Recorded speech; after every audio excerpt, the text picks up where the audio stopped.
ठाकुरु मेरा गुरु। मैं जेहि कण चेरी राम, तू सागुरु रत्नागुरु। हूँ सार न जाना तेरी राम, सार न जाना तू वडदाना। कर मेहर अमृत साईं,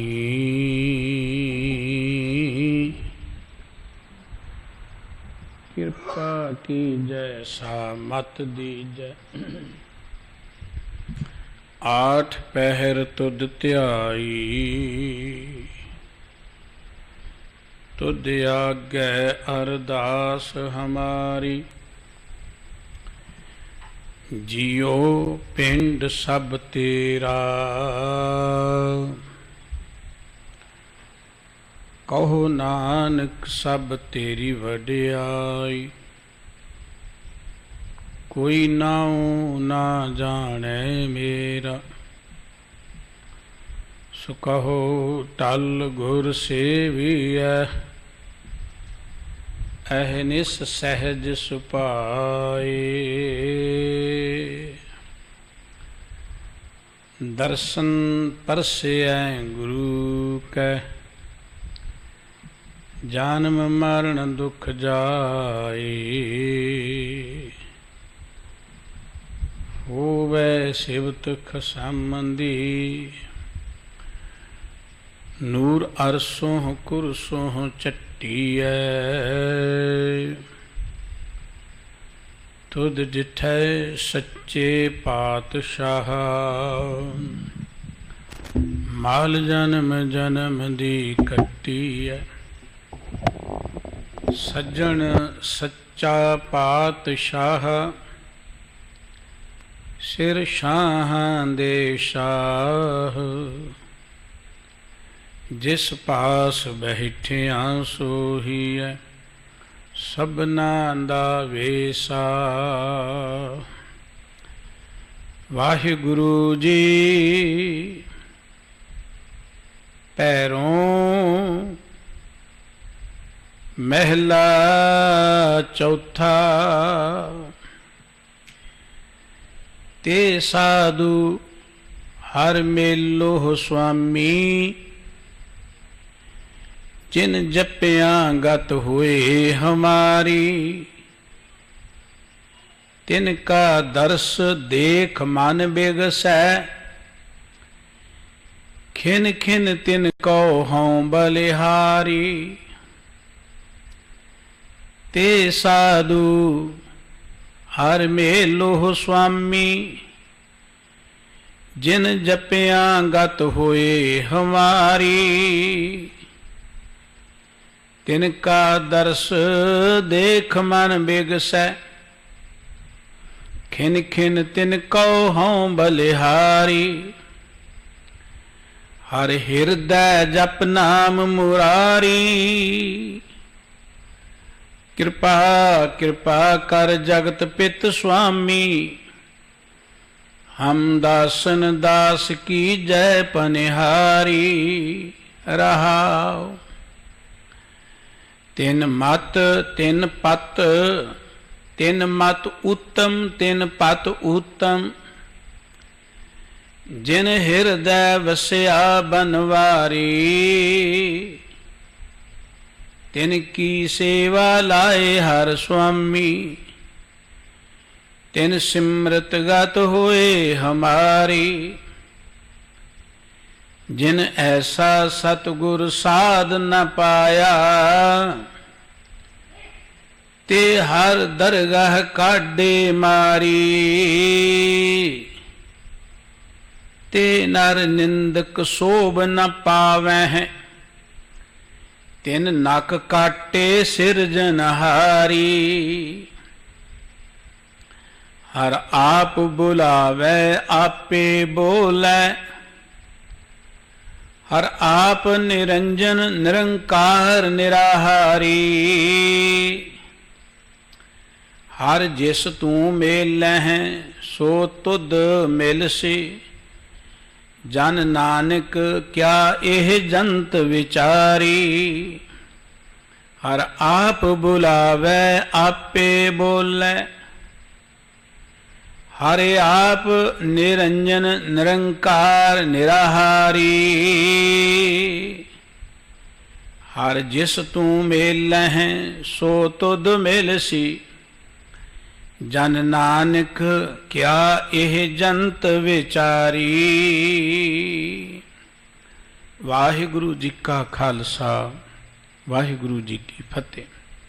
गरीब नवाज सतगुरु जी चवर छत्र तख्त दे मालिक, जुगो जुग अटल, सर्व कला समर्थ साहिब श्री गुरु ग्रंथ साहिब जी की पावन पवित्र हजूरी विच सुभाईमान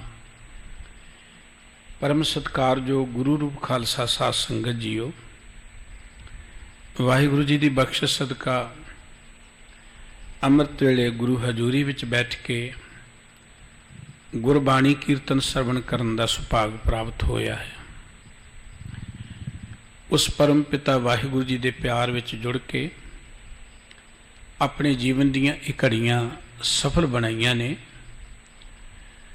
पावन गुरबाणी दी जो विचार हर रोज़ आप जी श्रवण करते हो, उस दे नाल संबंधित गुरु के ये पावन अमोल बचन भैरों राग विचों आप जी श्रवण कर रहे सी। गुरु नानक साहब जी महाराज ने जिस गुरमुख पंथ की आरंभता की जां उसारी की, उहदे दो मुख थंम सतगुरु जी ने कायम किए। सिद्धा ने सतगुरु जी ने एक सवाल किया सी कि तुसी दुनिया नूं कोई करामात दिखाउंदे हो, ये किहड़ी करामात है? सतगुरु जी ने कहा सी साडे कोल नाम दी ही करामात है, नाम तो बिना होर कोई चीज़ नहीं है। ते सिद्ध कहण लगे ये नाम मिलदा किवें है, नाम नाल जुड़न दा साधन की है? ते सतगुरु जी ने गल कही सी कि नाम नाल जुड़न दा साधन है सत संगत अते गुरबाणी। गुरबाणी दा अर्थ है परमेश्वर दी विचारधारा, जो रब्बी ज्ञान है वो गुरबाणी दे रूप विच सानू प्राप्त होया है। ते जिहड़े इस विचारधारा वाले लोग ने उन्हां नूं सत संगत कहा है। जो गुरबाणी दी विचारधारा अनुसार जीवन बतीत करते ने, प्रभु दे प्यार जुड़ते ने, उन्हां नूं सतगुरु जी ने सत संगत कहा। सत संगत अते गुरु की बाणी ये साडी जिंदगी दा आधार है। पावन गुरबाणी तुसी पढ़ोगे जिथे वार वार वाहिगुरु जी का जिक्र है, वाहिगुरु जी के नाम की महिमा है, सिफत सलाह है, उत्थे नाम जपण वालियां दी संगत की बहुत वडियाई सतगुरु जी ने की है। तुसी जिंदगी च कुछ भी बनना चाहते हो तो उस विचारधारा के लोगों के नाल तुहानूं सांझ पाउणी पेगी। तुसी डॉक्टर बनना है, असी डॉक्टरां दे राहीं ज्ञान प्राप्त करते हैं। तुसी कोई व्यापारी बनना है, बिजनेसमैन बनना है, असी उस विचारधारा दे लोकां दे सर्कल च विचरदे हैं। कुछ भी तुसी बनना है, उहदे लई जरूरी कि उस खेत्र दे नाल संबंधित जो लोग ने, उस विचारधारा वाले जिहड़े लोग ने, उन्हां दे नाल सांझ पाई जाए। असी जिंदगी च परमात्मा नाल जोड़ना है, वाहिगुरु जी दे नाल जोड़ना है। वाहिगुरु जी दे नाल जुड़न दे लई जो वाहिगुरु जी दी विचारधारा वाले लोग ने, उन्हां कोल बैठना पेगा, उन्हां कोल आउणा पेगा, उन्हां दे वचन सुनने पैणगे। ज्यों-ज्यों असी उस विचारधारा दे लोगों नाल जुड़ांगे, भावें दुनिया दा कोई खेत्र है, मनुख उस खेत्र दे अंदर जिन्ना मर्जी पढ़ जाए, पर ये बावजूद भी उन्होंने लोड़ होंदी कि उस खेत्र के लोगों नाल उहदी सांझ बने।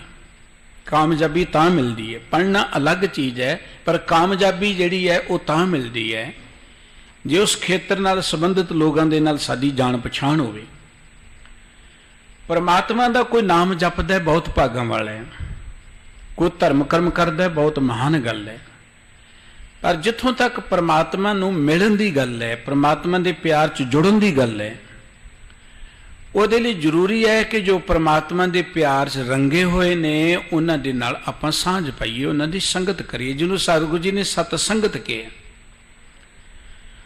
ਗੁਰੂ ਸਾਹਿਬ ਜੀ ਨੇ ਅੰਮ੍ਰਿਤ ਬਾਣੀ 'ਚ ਇੱਕ ਬਚਨ ਕਿਹਾ, ਜਿਹੜੇ ਸਤ ਸੰਗਤ ਨਾਲ ਜੁੜ ਗਏ ਉਹ ਤਰ ਗਏ। ਮੇਰੇ ਮਾਧੋ ਜੀ, ਸਤ ਸੰਗਤ ਮਿਲੇ ਸੋ ਤਰਿਆ। ਤਰਿਆ ਦਾ ਅਰਥ ਇਹ ਹੈ ਕਿ ਉਹ ਚਿੰਤਾ ਤੋਂ, ਦੁੱਖਾਂ ਤੋਂ, ਬੁਰਾਈਆਂ ਤੋਂ, ਔਗਣਾਂ ਤੋਂ ਮੁਕਤ ਹੋ ਗਈ। ਉਹਨਾਂ ਦੀ ਸੁਰਤ ਜਿਹੜੀ ਪਹਿਲਾਂ ਇਹਦੇ ਵਿੱਚ ਗੋਤੇ ਖਾ ਰਹੀ ਸੀ, ਸਾਡੀ ਸੁਰਤ ਨਿਤ ਬੁਰਾਈਆਂ 'ਚ ਘਿਰੀ ਰਹਿੰਦੀ ਹੈ। ਜਿਵੇਂ ਪਾਣੀ ਦੀ ਘੁੰਮਣ ਘੇਰੀ 'ਚ ਨਹੀਂ ਕੋਈ ਫਸ ਜਾਂਦਾ, ਨਿਕਲਣਾ ਬੜਾ ਔਖਾ ਹੈ। ਜਿੰਨਾ ਮਰਜ਼ੀ ਤਾਰੂ ਹੋਏ, ਘੁੰਮਣ ਘੇਰੀ 'ਚੋਂ ਨਿਕਲਣਾ ਬੜਾ ਔਖਾ ਹੈ। ਸਾਡੀ ਸੁਰਤ ਤਾਂ ਦੁਨੀਆ ਦੇ ਵਿਕਾਰਾਂ ਦੀ ਘੁੰਮਣ ਘੇਰੀ 'ਚ ਫਸ ਗਈ।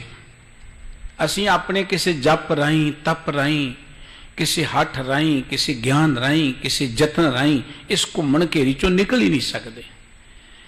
ਔਰ ਇਸ ਘੁੰਮਣ ਘੇਰੀ 'ਚੋਂ ਨਿਕਲਣ ਦਾ ਇੱਕੋ ਇੱਕ ਤਰੀਕਾ ਸਾਨੂੰ ਸਤਿਗੁਰੂ ਜੀ ਨੇ ਦਿੱਤਾ, ਉਹ ਸਤ ਸੰਗਤ। परमात्मा नाल प्यार पाउणा है ना, क्योंकि प्यार तो बिना परमात्मा मिलना नहीं है। केवल परमात्मा परमात्मा क्या तो गल बननी नहीं है। तो गुरबाणी ने वार वार कहा, राम राम सब को कहे, कहे राम ना होए। परमात्मा दे नाल प्यार पाउणा है तो उहदे लई सब तो जरूरी लोड़ है सत संगत दी।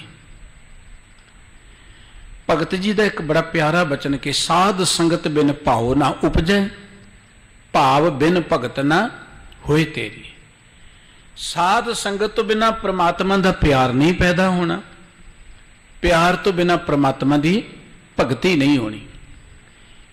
अज का जो पवित्र मुखवाक आप जी श्रवण कर रहे हो, धन गुरु रामदास जी महाराज का बख्शिश किया हुआ है, गुरु ग्रंथ साहिब जी के भैरों राग विच अंकित है। गुरुदेव जी इत्थे उन्हां सतपुरखां दी संगत की गल कर रहे ने ਜਿਹੜੇ ਵਾਹਿਗੁਰੂ जी के रंग च रंगे हुए ने, ਜਿਹੜੇ वाहिगुरु जी के प्यार जुड़े ने। सत संगत वाहिगुरु जी दे नाल मिलाप तां होएगा जे साडे अंदर कोई रब्बी गुण होणगे जां असीं उहदे जोग होवांगे।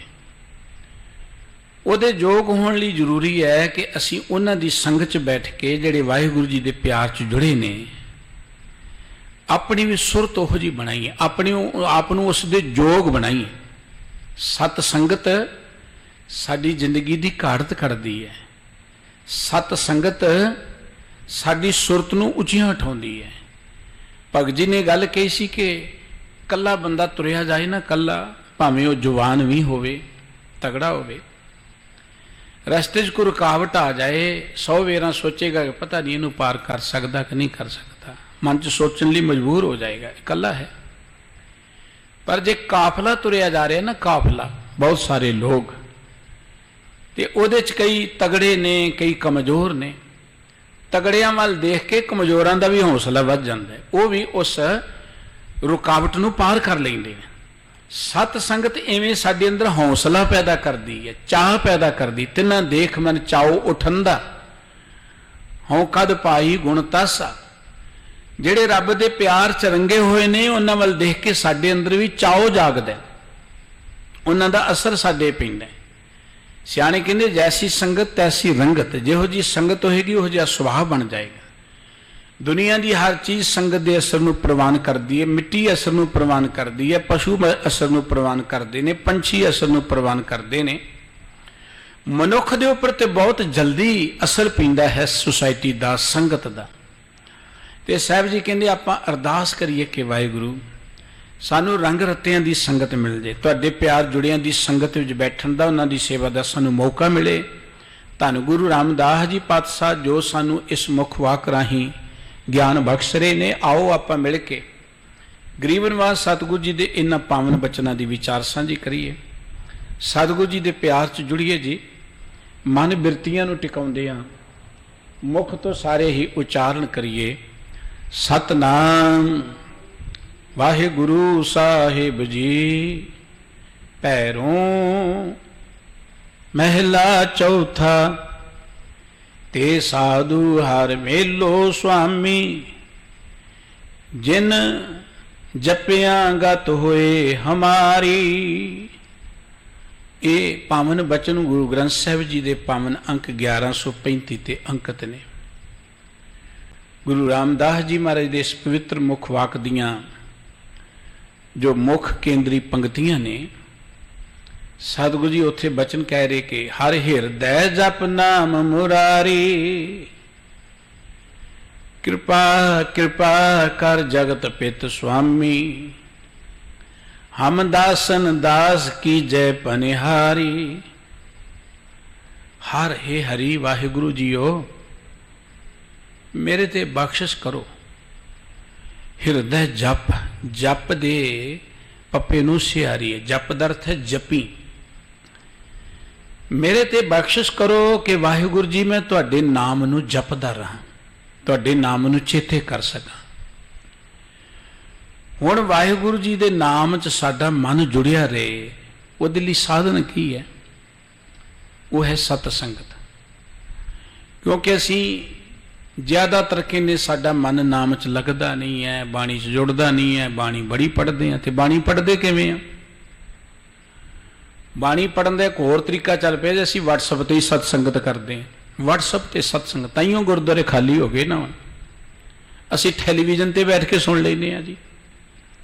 टैलीविजन ते सुनना चंगी गल है, WhatsApp ते गुरबाणी सुनना चंगी गल है, पर जिन्ना चिर असीं सतसंगत विच नहीं आवांगे उन्ना चिर साडे मन की अवस्था उच्ची नहीं उठेगी।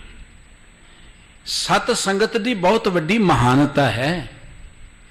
सतसंगत की वडियाई गुरबाणी सतगुरु जी ने वार वार की है।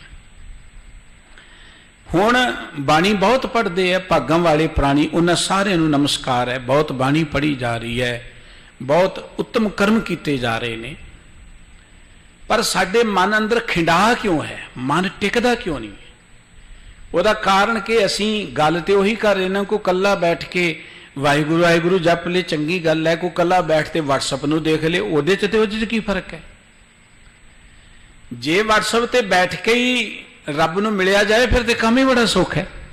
फिर तो सारी दुनिया कोल ही WhatsApp ते चंगियां गल्लां सुननियां बहुत चंगी गल है, पर जो सतसंगत की महानता है उन्होंने WhatsApp नहीं प्राप्त हो सकता, या WhatsApp के राही वो अवस्था नहीं मिल सकती।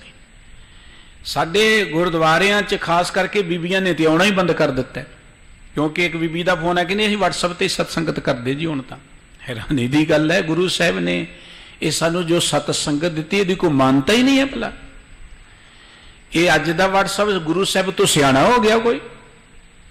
सतसंगत की वडियाई पुराणा च है, कुरान च है, सतसंगत की वडियाई धर्म ग्रंथां च है, सतपुरखां ने की है। ते सानू साडे सतगुरु जी जिथे जाते सन, जिथे ये नहीं कि गुरु साहब जी वेले कोई चंगे काम करने वाले लोग है नहीं सन, जां वो धर्म की गल करने वाले है नहीं सन। ठीक है कि अधर्म बहुत पसरिया सी, जे हुण देखो तो हुण उहदे नालों ज्यादा पसरिया होया। हुण कोई गुरु साहब जी दे वेले तो घट अवगुण नहीं है, जां पाप नहीं है, जां बुराइयां जां समाव घट निगरिया होया नहीं है। उदों भी धर्म कर्म करने वाले बड़े लोग सन। धर्म स्थानां ते जांदे सन, मस्सिया नहाउंदे सन, संगरांद ते जांदे सन, पुन्निया ते जांदे सन, दसवीं मनाउंदे सन। उदों भी पाठां दीयां कोतरियां चलदियां सन, दान पुन बहुत हुंदा सी, वड्डे वड्डे राजे सोने का दान करने वाले भी सन, बहुत कुछ सी। फिर उदों गुरु साहब जी नूं एक ही लोड़ पई, जदों जिथे सतगुरु जी जांदे सन, सतगुरु जी कहंदे सतसंगत करिया करो, दोए वेले सतसंगत करिया करो। गुरु साहब जी कहंदे चलो ठीक है, तुसीं तीर्थां ते जांदे हो चंगी गल है, चलो तुसीं पाठ करदे हो चंगी गल है, पर गुरबाणी च सतगुरु जी ने उत्तमता सतसंगत की बख्शी है। सतसंगत एक टीम वर्क है, टीम वर्क। हुण तुसीं कोई मैच जितना, मैच जितना, जां तुसीं कोई काम करना, हुण काम तुसीं इकल्ले हो, वो काम बहुतियां दे राही हो सकना है, कल्ला नहीं कर सकता। इकल्ले हो वो बहुतियां नहीं हो सकना। तुसीं कहो जी लो मैं काम करन लगा, तुसीं WhatsApp ते बैठ के ही मैनू सुनाई जो गल्लां, ते की तुसीं वो काम कर लोगे? कहोगे इदां गल नहीं बननी, मेरे कोल आओ, मेरे नाल मदद करो, मेरी हैल्प करो।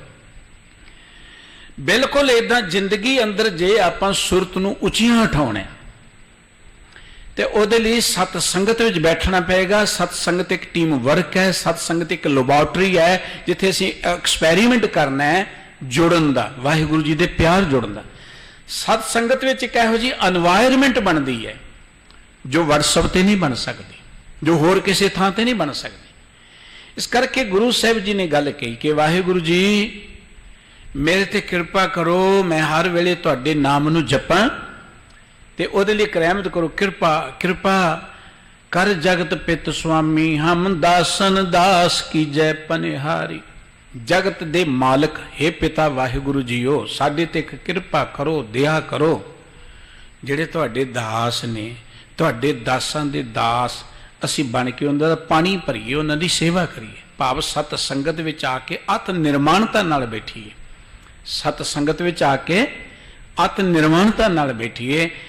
ਜਿੱਥੇ ਸਤਿਗੁਰੂ ਜੀ ਨੇ ਕਿਹਾ ਸੀ ਵਾਹਿਗੁਰੂ ਜੀ ਮੈਨੂੰ ਇਹ ਦਾਤ ਬਖਸ਼ੋ, ਮੈਂ ਤੁਹਾਡੇ ਨਾਮ ਨਾਲ ਜੁੜਿਆ ਰਵਾਂ, ਉਸ ਅਵਸਥਾ ਨੂੰ ਪ੍ਰਾਪਤ ਕਰਨ ਲਈ ਗੱਲ ਕੀ ਕਿ ਮੈਨੂੰ ਆਪਣੇ ਦਾਸਾਂ ਦੀ ਸੰਗਤ ਬਖਸ਼ੋ, ਆਪਣੀ ਚਰਨਾਂ ਨਾਲ ਜੋੜੀ ਰੱਖੋ, ਆਪਣੀ ਦਾਸਾਂ ਦੀ ਸੇਵਾ ਬਖਸ਼ਿਸ਼ ਕਰੋ। ਤੇ ਆਰੰਭ ਤੋਂ ਸਤਿਗੁਰੂ ਜੀ ਨੇ ਗੱਲ ਕਹੀ ਤੇ ਸਾਧੂ ਹਰ ਮੇਲੋ ਸੁਆਮੀ, ਜਿਨ ਜਪਿਆ ਗਤ ਹੋਏ ਹਮਾਰੀ। ਗਤ ਦਾ ਅਰਥ ਹੁੰਦਾ ਚਾਲ, ਅਵਸਥਾ। ਗੁਰਬਾਣੀ ਚ ਇੱਕ ਬਚਨ ਹੈ ਧਰਮ ਕੀ ਗਤ ਰਹੀ। ਧਰਮ ਦਾ ਅਰਥ ਹੁੰਦਾ ਹੈ ਮਨੁੱਖ ਚ ਜਿਹੜੀ ਨੈਤਿਕਤਾ ਹੈ, ਮਨੁੱਖ ਦੇ ਵਿੱਚ ਜਿਹੜੇ ਰੱਬੀ ਗੁਣ ਨੇ, ਇਨਸਾਨੀਅਤ ਵਾਲੇ ਗੁਣ। ਇਨਸਾਨ ਦਾ ਧਰਮ ਹੈ ਇਨਸਾਨੀਅਤ ਵਾਲੇ ਗੁਣ ਗ੍ਰਹਿਣ ਕਰਨਾ। ਧਰਮ ਕੀ ਗਤ ਰਹੀ, ਮਨੁੱਖ ਦੇ ਵਿੱਚੋਂ ਜੋ ਇਨਸਾਨੀਅਤ ਵਾਲੀ ਗੱਲ ਸੀ ਨਾ ਉਹ ਧੀਮੀ ਪੈ ਗਈ। ਇਨਸਾਨੀਅਤ ਵਾਲੀ ਗੱਲ ਰੁਕ ਗਈ ਮਨੁੱਖ ਦੇ ਵਿੱਚੋਂ, ਮਨੁੱਖ ਇਨਸਾਨੀਅਤ ਵਾਲੇ ਪਾਸੇ ਤੋਂ ਰੁਕ ਗਿਆ। ਇੱਥੇ ਗਤ ਦਾ ਅਰਥ ਹੈ ਅਵਸਥਾ, ਚਾਲ। ਹੇ ਵਾਹਿਗੁਰੂ ਜੀ ਤੇ ਸਾਧੂ ਹਰ ਮੇਲੋ ਸੁਆਮੀ। ਸਾਧੂ ਲਫ਼ਜ਼ ਬਹੁ ਵਚਨ ਹੈ ਇੱਥੇ। ਸਾਧੂ ਸਤਿਗੁਰੂ ਲਈ ਵੀ ਆਇਆ ਹੈ, ਕਿਤੇ ਪ੍ਰਮਾਤਮਾ ਲਈ ਵੀ ਆਇਆ। ਇੱਥੇ ਸਾਧੂ ਹੈ ਵਾਹਿਗੁਰੂ ਜੀ ਦੇ ਪਿਆਰਿਆਂ ਦੇ ਲਈ, ਸਤ ਸੰਗੀਆਂ ਦੇ ਲਈ। ਹੇ ਵਾਹਿਗੁਰੂ ਜੀ ਮੈਨੂੰ ਉਹਨਾਂ ਸਾਧੂ ਪੁਰਖਾਂ ਦੀ, ਉਹਨਾਂ ਰੱਬੀ ਪਿਆਰਿਆਂ ਦੀ ਸੰਗਤ ਬਖਸ਼ਿਸ਼ ਕਰੋ ਜਿਨ ਜਪਿਆਂ ਗਤ ਹੋਏ ਹਮਾਰੀ। ਜਿਨ ਜਪਿਆਂ ਦਾ ਅਰਥ ਜਿਨ੍ਹਾਂ ਨੂੰ ਚੇਤੇ ਕੀਤਿਆਂ, ਜਿਨ੍ਹਾਂ ਨੂੰ ਦੇਖਦੇ ਆ, ਜਿਨ੍ਹਾਂ ਕੋਲ ਬੈਠੇ ਆ। ਗਤ ਹੋਏ ਹਮਾਰੀ, ਗਤ ਮੈਣਾ ਸਾਡੇ ਮਨ ਦੀ ਜਿਹੜੀ ਅਵਸਥਾ ਹੈ ਉੱਚੀ ਹੋ ਜਾਏ। ਗਤ ਮੈਣਾ ਗਤੀ, ਤੱਤੇ ਨੂੰ ਸਿਆਰੀ ਗਤੀ। ਕੋਈ ਪ੍ਰਾਣੀ ਚੜ੍ਹਾਈ ਕਰ ਜੇ ਨਾ, ਆਪ ਕਹਿੰਦੇ ਜੀ ਪਾਠ ਕਰਾ ਦਿਓ ਦੀ ਗਤੀ ਹੋ ਜਾਏ ਜਾਂ ਗਤੀ ਕਰਾਉਣੀ ਹੈ। ਇੱਦਾਂ ਗਤੀ ਨਹੀਂ ਹੁੰਦੀ ਕਿ ਕੋਈ ਚੜ੍ਹਾਈ ਕਰ ਗਿਆ ਪਾਠ ਕਰਾ ਦਿਓ ਗਤੀ ਹੋ ਜਾਏਗੀ, ਕਿਤੇ ਦਾਨ ਦੇ ਦਿਓ ਗਤੀ ਹੋ ਜਾਏਗੀ, ਕਿਤੇ ਉਹਦੀਆਂ ਅਸਥੀਆਂ ਕਿਸੇ ਥਾਂ ਤੇ ਪਾ ਦਿਓ ਗਤੀ ਹੋ ਜਾਏ। ਤੇ ਕੰਮ ਹੀ ਬੜਾ ਸੌਖਾ ਹੈ। ਇਹ ਗਤੀ ਤਾਂ ਜਿਉਂਦੇ ਜੀ ਪ੍ਰਾਪਤ ਕਰਨੀ ਹੈ, ਜਿਉਂਦੇ ਜੀ ਸੁਰਤ ਨੂੰ ਉੱਚੀਆਂ ਚੁੱਕਣੇ। ਗਤੀ ਦਾ ਸੰਬੰਧ ਸੁਰਤ ਨਾਲ ਹੈ, ਸਰੀਰ ਦੀ ਸੁਆਹ ਨਾਲ ਨਹੀਂ ਹੈ। ਗਤੀ ਦਾ ਅਰਥ ਇਹ ਹੈ ਸੁਰਤ ਦੀ ਉੱਚੀ ਅਵਸਥਾ। ਸੁਰਤ ਸਿੱਧੀ ਹੈ, ਸਾਡੀ ਚੜ੍ਹਦੀ ਕਲਾ ਵੱਲ ਜਾਏ। ਸੁਰਤ ਜਿਹੜੀ ਹੈ ਉਹ ਉੱਚੀ ਉੱਠੇ, ਨੀਵੇਂ ਪਾਸੇ ਹੁਣ ਜਾ ਰਹੀ, ਉੱਚੀ ਉੱਠੇ।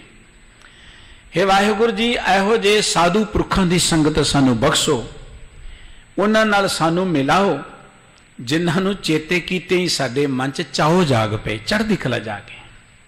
ਗੁਰਬਾਣੀ 'ਚ ਸਤਿਗੁਰੂ ਜੀ ਨੇ ਬਚਨ ਕਹੇ ਨੇ, ਹੇ ਵਾਹਿਗੁਰੂ ਜੀਓ ਉਹਨਾਂ ਦੀ ਸੰਗਤ ਬਸੋ ਜਾਂ ਕੀ ਧੀਰਕ ਇਸ ਮਨ ਹੈ ਸੁਧਾਰੇ, ਜਿਸ ਭੇਟਤ ਮੁਖ ਉਜਲਾਰੇ। ਜਿਨ੍ਹਾਂ ਨੂੰ ਦੇਖਦਿਆਂ ਹੀ ਸਾਡਾ ਮੁਖ ਉਜਲਾ ਹੋ ਜਾਏ। ਬਹੁਤ ਸਾਰੇ ਉਹ ਲੋਕ ਨੇ ਜਿਨ੍ਹਾਂ ਕੋਲ ਬੈਠੇ ਹੀ ਮਨ ਨੂੰ ਸੁਖ ਮਿਲਦਾ, ਜਿਨ੍ਹਾਂ ਕੋਲ ਬੈਠ ਕੇ ਮਾਣ ਮਹਿਸੂਸ ਹੁੰਦਾ, ਜਿਨ੍ਹਾਂ ਕੋਲ ਬੈਠ ਕੇ ਮਨ ਨੂੰ ਨਾ ਹੌਸਲਾ ਮਿਲਦਾ ਕਿ ਮਨਾ ਕੋਈ ਨਹੀਂ, ਇਹੋ ਜਿਹੇ ਲੋਕਾਂ ਕੋਲ ਬੈਠੇ ਆ। ਤੇ ਬਹੁਤ ਸਾਰੇ ਉਹ ਵੀ ਲੋਕ ਨੇ ਜਿਨ੍ਹਾਂ ਕੋਲ ਬੈਠ ਕੇ ਮਨ ਦੇ ਅੰਦਰ ਨਾ ਹੀਣ ਭਾਵਨਾ ਹੁੰਦੀ ਹੈ, ਮਨ ਦੇ ਅੰਦਰ ਸਹਿਮ ਪੈਦਾ ਹੋ ਜਾਂਦਾ। ਇਹੋ ਜਿਹੇ ਲੋਕ ਵੀ ਹੈਗੇ ਨੇ। ਰੱਬੀ ਪਿਆਰਿਆਂ ਦੀ ਸੰਗਤ ਵਿੱਚ ਬੈਠਣ ਦਾ ਅਰਥ ਇਹ ਹੈ, ਜਾਂ ਇਵੇਂ ਕਹਿ ਲਓ ਪ੍ਰਮਾਤਮਾ ਵਾਲੇ ਪਾਸੇ ਲੱਗੇ ਜਾਂ ਰੱਬੀ ਸੁਭਾਅ ਵਾਲੇ ਲੋਕਾਂ ਪਾਸ ਬੈਠਣ ਦਾ ਅਰਥ ਹੀ ਹੈ ਕਿ ਉਹਨਾਂ ਕੋਲ ਬੈਠ ਕੇ ਸਾਡੇ ਅੰਦਰ ਵੀ ਪ੍ਰਮਾਤਮਾ ਦਾ ਪਿਆਰ ਜਾਗਦਾ ਹੈ, ਭਰੋਸਾ ਜਾਗਦਾ ਹੈ, ਵਿਸ਼ਵਾਸ ਜਾਗਦਾ ਹੈ। ਤੁਸੀਂ ਕੋਈ ਇੱਕ ਦਿਨ 'ਚ ਵਾਹਿਗੁਰੂ ਵਾਹਿਗੁਰੂ ਕਰਕੇ ਆਪਣੇ ਮਨ ਨੂੰ ਉੱਚੀਆਂ ਨਹੀਂ ਉਠਾ ਸਕਦੇ, ਕਹਿਣਾ ਮੁਬਾਰਕ ਹੈ, ਕਰਨਾ ਹੈ। ਪਰ ਜੇ ਆਪਾਂ ਮਨ ਨੂੰ ਵਾਹਿਗੁਰੂ ਜੀ ਵਾਲੇ ਪਾਸੇ ਜੋੜਨਾ ਹੈ ਤੇ ਫਿਰ ਸਾਨੂੰ ਸਤ ਸੰਗਤ ਨਾਲ ਜੁੜਨਾ ਪਏਗਾ। ਸਾਹਿਬ ਜੀ ਕਹਿੰਦੇ ਨੇ ਕਿ ਉਹਨਾਂ ਦੀ ਸਾਨੂੰ ਸੰਗਤ ਬਖਸ਼ੋ, ਉਹਨਾਂ ਦਾ ਮਿਲਾਪ ਕਰਾਓ, ਜਿਨ੍ਹਾਂ ਨੂੰ ਚੇਤੇ ਕੀਤੇ ਹੀ ਮਨੁੱਖ ਦੇ ਅੰਦਰ ਚਾਹੋ ਜਾਗ ਪਏ। ਅਸੀਂ ਅਰਦਾਸ ਕਰਦੇ ਹਾਂ, ਸਹੀ ਪਿਆਰਿਆਂ ਮਿਲੋ ਜਿਨ੍ਹਾਂ ਮਿਲਿਆ ਤੇਰਾ ਨਾਮ ਚੇਤਾ ਆਵੇ। ਮਹਾਰਾਜ ਜਿਨ੍ਹਾਂ ਨੂੰ ਮਿਲਿਆ ਹੀ ਤੁਹਾਡਾ ਨਾਮ ਚੇਤੇ ਆ ਜੇ, ਜਿਨ੍ਹਾਂ ਨੂੰ ਦੇਖਦੇ ਹੀ ਮਨ ਦੇ ਅੰਦਰੋਂ ਬੁਰਾਈਆਂ ਮਿਟਣੀਆਂ ਸ਼ੁਰੂ ਹੋ ਜਾਣ। ਬਹੁਤ ਸਾਰੇ ਉਹ ਲੋਕ ਨੇ ਜਿਨ੍ਹਾਂ ਨੂੰ ਦੇਖਦੇ ਆ ਨਾ, ਮਨ ਦੇ ਵਿੱਚ ਕੋਈ ਜੇ ਮਾੜਾ ਭਾਵ ਹੋਏ ਤੇ ਖਤਮ ਹੋ ਜਾਂਦਾ ਵੀ ਇਹੋ ਜਿਹੇ ਲੋਕਾਂ ਕੋਲ ਬੈਠ ਕੇ ਆਪਾਂ ਸੋਚ ਰਹੇ ਹਾਂ। ਉਹਨਾਂ ਦਾ ਦਰਸ਼ਨ ਦਾ ਪ੍ਰਭਾਵ ਇਹੋ ਜਿਹਾ ਹੁੰਦਾ। ਤੇ ਇਹੋ ਜਿਹੇ ਵੀ ਨੇ ਜਿਨ੍ਹਾਂ ਕੋਲ ਬੈਠ ਕੇ ਬਦੋ ਬਦੀ ਮਨ ਔਗਣਾ ਵੱਲ ਤੁਰਿਆ ਜਾਂਦਾ ਹੈ। ਇਸ ਕਰਕੇ ਸੰਗਤ ਦਾ ਪ੍ਰਭਾਵ ਮਨੁੱਖ ਤੇ ਬਹੁਤ ਵੱਡਾ ਪੈਂਦਾ। ਸੰਗਤ ਦਾ ਪ੍ਰਭਾਵ, ਸੰਗਤ ਦੀ ਵਡਿਆਈ ਹਰ ਧਰਮ ਗ੍ਰੰਥ ਅੰਦਰ ਕੀਤੀ ਗਈ ਹੈ। ਸਾਨੂੰ ਤੇ ਸਾਡੇ ਸਤਿਗੁਰੂ ਜੀ ਨੇ ਵੱਡੇ ਪੱਧਰ ਤੇ ਸਤ ਸੰਗਤ ਦਿੱਤੀ ਹੈ। ਗੁਰੂ ਸਾਹਿਬ ਜੀ ਕਿਹਾ ਕਰਦੇ ਸਨ, ਦੋਏ ਵੇਲੇ ਸਤ ਸੰਗਤ ਕਰਿਆ ਕਰੋ। ਸਤ ਸੰਗਤ ਦੀ ਜਿੰਨੀ ਵੱਡੀ ਗੱਲ ਸਾਡੇ ਗੁਰੂ ਘਰ 'ਚ ਹੈ, ਮਾਫ ਕਰਨਾ, ਹੋਰ ਨਾ ਥਾਵਾਂ ਤੇ ਨਹੀਂ ਮਿਲੇਗੀ। ਦੇਖੋ ਮੰਦਿਰ 'ਚ ਜਿਹੜਾ ਹਿੰਦੂ ਧਰਮ ਦੇ ਮੰਦਿਰ ਨੇ ਉੱਥੇ ਵੀਰ ਜਾਂਦੇ ਨੇ, ਉੱਥੇ ਏਡੀ ਵੱਡੀ ਖੁੱਲੀ ਥਾਂ ਨਹੀਂ ਬੈਠਣ ਲਈ ਹੁੰਦੀ। ਪੁਜਾਰੀ ਹੈ, ਕੋਈ 2-4 ਸ਼ਰਧਾਲੂ ਬੈਠ ਕੇ ਪੂਜਾ ਕਰ ਲੈਣਗੇ, ਉਹ ਪੂਜਾ ਦਾ ਸਥਾਨ ਹੈ, ਸਤ ਸੰਗਤ ਦਾ ਸਥਾਨ ਨਹੀਂ। ਸਤ ਸੰਗਤ ਜਿੱਥੇ ਬਹੁਤ ਸਾਰੇ ਲੋਕ ਮਿਲ ਕੇ ਪ੍ਰਮਾਤਮਾ ਦੀ ਸਿਫਤ ਸਲਾਹ ਕਰਨ, ਪ੍ਰਮਾਤਮਾ ਦੀ ਸਿਫਤ ਸਲਾਹ ਸੁਣਨ, ਸਤ ਦੀ ਗੱਲ ਕੀਤੀ ਜਾਏ ਜਿੱਥੇ। ਸਾਹਿਬ ਜੀ ਕਹਿੰਦੇ ਨੇ ਕਿ ਵਾਹਿਗੁਰੂ ਜੀ ਮੈਨੂੰ ਉਹਨਾਂ ਸਾਧੂ ਪੁਰਖਾਂ ਦੀ ਸੰਗਤ ਬਖਸ਼ਿਸ਼ ਕਰੋ ਜਿਨ੍ਹਾਂ ਨੂੰ ਦੇਖਿਆ, ਜਿਨ੍ਹਾਂ ਨੂੰ ਚੇਤੇ ਕੀਤਿਆਂ ਮੇਰੇ ਅੰਦਰ ਚਾਓ ਜਾਗ ਪਏ, ਮੇਰੇ ਮਨ ਦੀ ਉੱਚੀ ਅਵਸਥਾ ਬਣ ਜਾਏ। ਤਿਨ ਕਾ ਦਰਸ ਦੇਖ ਮਨ ਬਿਕਸੈ, ਖਿਨ ਖਿਨ ਤਿਨ ਕੋ ਹੋਂ ਬਲਿਹਾਰੀ। ਵਾਹਿਗੁਰੂ ਜੀ ਉਹਨਾਂ ਦੇ ਤੇ ਦਰਸ਼ਨ ਦੇਖ ਕੇ ਮਨ ਖੁਸ਼ ਹੋ ਜਾਂਦਾ ਹੈ। ਅਸੀਂ ਅਕਸਰ ਇੱਕ ਗੱਲ ਕਹਿੰਦੇ ਹਾਂ ਕਿ ਸਵੇਰੇ ਉੱਠਦੇ ਹਾਂ ਕੋਈ ਚੰਗਾ ਹੀ ਬੰਦਾ ਮੱਥੇ ਲੱਗੇ ਨਾ, ਦਿਨ ਸੋਹਣਾ ਨਿਕਲੇਗਾ। ਅਕਸਰ ਇੱਕ ਗੱਲ ਕਹਿੰਦੇ ਹਾਂ। ਤੇ ਜੇ ਕੋਈ ਮਾੜੇ ਸੁਭਾਅ ਵਾਲਾ ਬੰਦਾ ਮਿਲ ਜਾਏ, ਆਪਾਂ ਕਹਿੰਦੇ ਕਿੱਥੇ ਸਵੇਰੇ ਸਵੇਰੇ ਤੋਂ ਮੱਥੇ ਲੱਗ ਗਏ। ਇਹਦਾ ਮਤਲਬ ਕਿ ਮੱਥੇ ਲੱਗਣ ਦਾ ਅਸਰ ਪੈਂਦਾ, ਇਹ ਕੋਈ ਵਹਿਮ ਨਹੀਂ ਹੈ, ਇਹ ਅਸਰ ਪੈਂਦਾ। ਤੇ ਗੁਰਬਾਣੀ ਇਹ ਗੱਲ ਕਹਿੰਦੀ ਹੈ, ਜੇ ਤੁਸੀਂ ਆਪਣਾ ਦਿਨ ਸੁਹੇਲਾ ਬਣਾਉਣਾ ਚਾਹੁੰਦੇ ਹੋ ਤੇ ਸਵੇਰੇ ਸਵੇਰੇ ਸਤ ਸੰਗਤ ਵਿੱਚ ਹੀ ਆ ਜਾ ਕਰੋ। ਜੇ ਤੁਸੀਂ ਆਪਣਾ ਦਿਨ ਸਫਲ ਬਣਾਉਣਾ ਚਾਹੁੰਦੇ ਹੋ ਤੇ ਸਵੇਰੇ ਉੱਠਦੇ ਆ ਵਾਹਿਗੁਰੂ ਜੀ ਨੂੰ ਯਾਦ ਕਰ ਲਿਆ ਕਰੋ। ਸਿਆਣੇ ਕਹਿੰਦੇ ਨੇ ਕਿ ਸਵੇਰੇ ਉੱਠਦੇ ਹੀ ਇੱਕ ਪੋਜ਼ਿਟਿਵ ਥਾਟ ਮਨ ਚ ਆ ਜਾਏ ਤੇ ਸਾਰਾ ਦਿਨ ਜਿਹੜਾ ਨਾ ਉਹ ਐਨ ਵਧੀਆ ਖੁਸ਼ਹਾਲੀ ਭਰਪੂਰ ਹੋ ਜਾਂਦਾ ਹੈ। One small positive thought in the morning can change your whole day, ਤੁਹਾਡੇ ਦਿਨ ਨੂੰ ਬਦਲ ਦੇਵੇਗਾ। ਤੇ ਇਹਦੋਂ ਵਧੀਆ ਕੀ ਗੱਲ ਹੋ ਸਕਦੀ, ਆਪਾਂ ਉੱਠਦੇ ਹੀ ਸਾਰ ਉਸ ਵਾਹਿਗੁਰੂ ਜੀ ਨੂੰ ਯਾਦ ਕਰ ਲਈਏ ਕਿ ਸ਼ੁਕਰ ਹੈ ਪ੍ਰਮਾਤਮਾ ਤੁਹਾਡਾ, ਇੱਕ ਦਿਨ ਹੋਰ ਮਿਲ ਗਿਆ ਸਾਨੂੰ ਜ਼ਿੰਦਗੀ ਦਾ, ਰਾਤ ਵਧੀਆ ਨਿਕਲ ਗਈ, ਜਿਉਂਦੇ ਉੱਠ ਪਏ ਆਪਾਂ, ਸ਼ੁਕਰ ਹੈ ਤੁਹਾਡਾ। ਇਹ ਤੇ ਹਰ ਇਨਸਾਨ ਦਾ ਫਰਜ਼ ਹੈ ਕਿ ਰੱਬ ਦਾ ਸ਼ੁਕਰ ਕਰੇ। ਇਹ ਨਹੀਂ ਕਿ ਜਿਹੜੇ ਗੁਰਦੁਆਰੇ ਜਾਂ ਧਰਮ ਸਥਾਨਾਂ ਤੇ ਬੈਠੇ ਨੇ ਉਹਨਾਂ ਦਾ ਫਰਜ਼ ਹੈ, ਹਰ ਇਨਸਾਨ ਦਾ ਫਰਜ਼ ਹੈ ਕਿ ਸਵੇਰੇ ਉੱਠਦੇ ਆ ਸਾਰੇ ਇੱਕ ਵਾਰੀ ਵਾਹਿਗੁਰੂ ਜੀ ਦਾ ਐਨ ਤਹਿ ਦਿਲ ਤੋਂ ਧੰਨਵਾਦ ਕਰੇ ਕਿ ਸ਼ੁਕਰ ਹੈ ਰਾਤ ਲੰਘ ਗਈ, ਠੀਕ ਠਾਕ ਆਪਾਂ ਉੱਠ ਗਏ, ਇੱਕ ਨਵਾਂ ਦਿਨ ਸਾਨੂੰ ਬਖਸ਼ ਰਹੇ ਹੋ ਤੇ ਚਾਚ ਬਤੀਤ ਕਰਨਾ। ਜੇ ਦਿਨ ਨੂੰ ਸਫਲ ਬਣਾਉਣਾ ਹੈ ਤੇ ਸਤ ਸੰਗਤ ਵਿੱਚ ਆ ਜਾਏ ਬੰਦਾ। ਆਉਂਦੇ ਆਪਾਂ ਗੁਰੂ ਕੇ ਦੀਦਾਰ ਕਰ ਲਈਏ, ਸਤਪੁਰਖਾਂ ਦੇ ਦੀਦਾਰ, ਰੱਬ ਦੇ ਪਿਆਰਿਆਂ ਦੇ ਦੀਦਾਰ ਕਰ ਲਈਏ। ਸਾਹਿਬ ਕਹਿੰਦੇ ਤਿਨ ਕਾ ਦਰਸ ਦੇਖ ਮਨ ਬਿਕਸੈ, ਖਿਨ ਖਿਨ ਤਿਨ ਕੋ ਹੋਂ ਬਲਿਹਾਰੀ। ਹੇ ਵਾਹਿਗੁਰੂ ਜੀ ਉਹਨਾਂ ਦੇ ਤਾਂ ਦਰਸ਼ਨ ਦੇਖ ਕੇ ਮਨ ਖਿੜ ਜਾਂਦਾ ਹੈ, ਜਿਵੇਂ ਫੁੱਲ ਨਹੀਂ ਸੂਰਜ ਨੂੰ ਦੇਖ ਕੇ ਖਿੜ ਜਾਂਦਾ, ਤਿਵੇਂ ਉਹਨਾਂ ਦੇ ਦਰਸ਼ਨ ਦੇਖ ਕੇ ਮਨ 'ਚ ਖੇੜਾ ਹੁੰਦਾ ਹੈ। ਹੇ ਵਾਹਿਗੁਰੂ ਜੀ ਮੈਂ ਤੁਹਾਡੇ ਅਜਿਹੇ ਪਿਆਰਿਆਂ ਤੋਂ ਵਾਰ-ਵਾਰ, ਖਿਨ ਖਿਨ ਦਾ ਅਰਥ ਹੁੰਦਾ ਜਿਵੇਂ ਆਪਾਂ ਅੱਖ ਝਮਕਣ ਦਾ ਸਮਾਂ ਨਹੀਂ ਹੁੰਦਾ, ਥੋੜੇ ਥੋੜੇ ਸਮੇਂ ਤੋਂ ਵੀ ਉਹਨਾਂ ਤੋਂ ਮੈਂ ਕੁਰਬਾਨ ਜਾਨਾ, ਥੋੜੇ ਥੋੜੇ ਚਿਰ ਬਾਅਦ ਉਹਨਾਂ ਤੋਂ ਬਲਿਹਾਰ ਜਾਨਾ, ਵਾਰਨੇ ਜਾਨਾ। ਮੇਰੇ ਤੇ ਕਿਰਪਾ ਕਰੋ, ਮੈਨੂੰ ਉਹਨਾਂ ਦੀ ਸੰਗਤ ਬਖਸ਼ਿਸ਼ ਕਰੋ। ਹੇ ਵਾਹਿਗੁਰੂ ਜੀ ਮੈਂ ਹਰ ਵੇਲੇ ਤੁਹਾਡੇ ਨਾਮ ਨੂੰ ਜਪਦਾ ਰਹਾ, ਹਰ ਹਿਰਦੈ ਜਪ ਨਾਮ ਮੁਰਾਰੀ। ਮੁਰਾਰੀ ਮੈਣਾ ਪਰਮਾਤਮਾ, ਮੁਰ ਆਰੀ, ਮੁਰ ਆਰ ਮੈਣਾ ਹੁੰਦਾ ਦੁਸ਼ਮਣ, ਅਰ ਮੈਣਾ ਦੁਸ਼ਮਣ। ਮੁਰ ਰਾਖਸ਼ ਦਾ ਨਾਮ, ਹੰਕਾਰ ਰੂਪ ਰਾਖਸ਼, ਹੰਕਾਰ ਨੂੰ ਮਾਰਨ ਵਾਲਾ ਪਰਮਾਤਮਾ। ਦੇਖੋ ਮੁਰਾਰੀ, ਗੋਪਾਲ, ਇਹ ਸਭ ਪਰਮਾਤਮਾ ਦੇ ਨਾਮ ਨੇ। ਗੋਬਿੰਦ ਪਰਮਾਤਮਾ ਦੇ ਨਾਮ। ਸਮੇਂ ਸਮੇਂ ਤੇ ਆਪੋ ਆਪਣੀ ਬੋਲੀ 'ਚ ਰੱਬ ਦੇ ਪਿਆਰਿਆਂ ਨੇ ਪਰਮਾਤਮਾ ਦੇ ਬੇਅੰਤ ਕਰਮ ਨਾਮ ਰੱਖੇ ਨੇ, ਬੇਅੰਤ।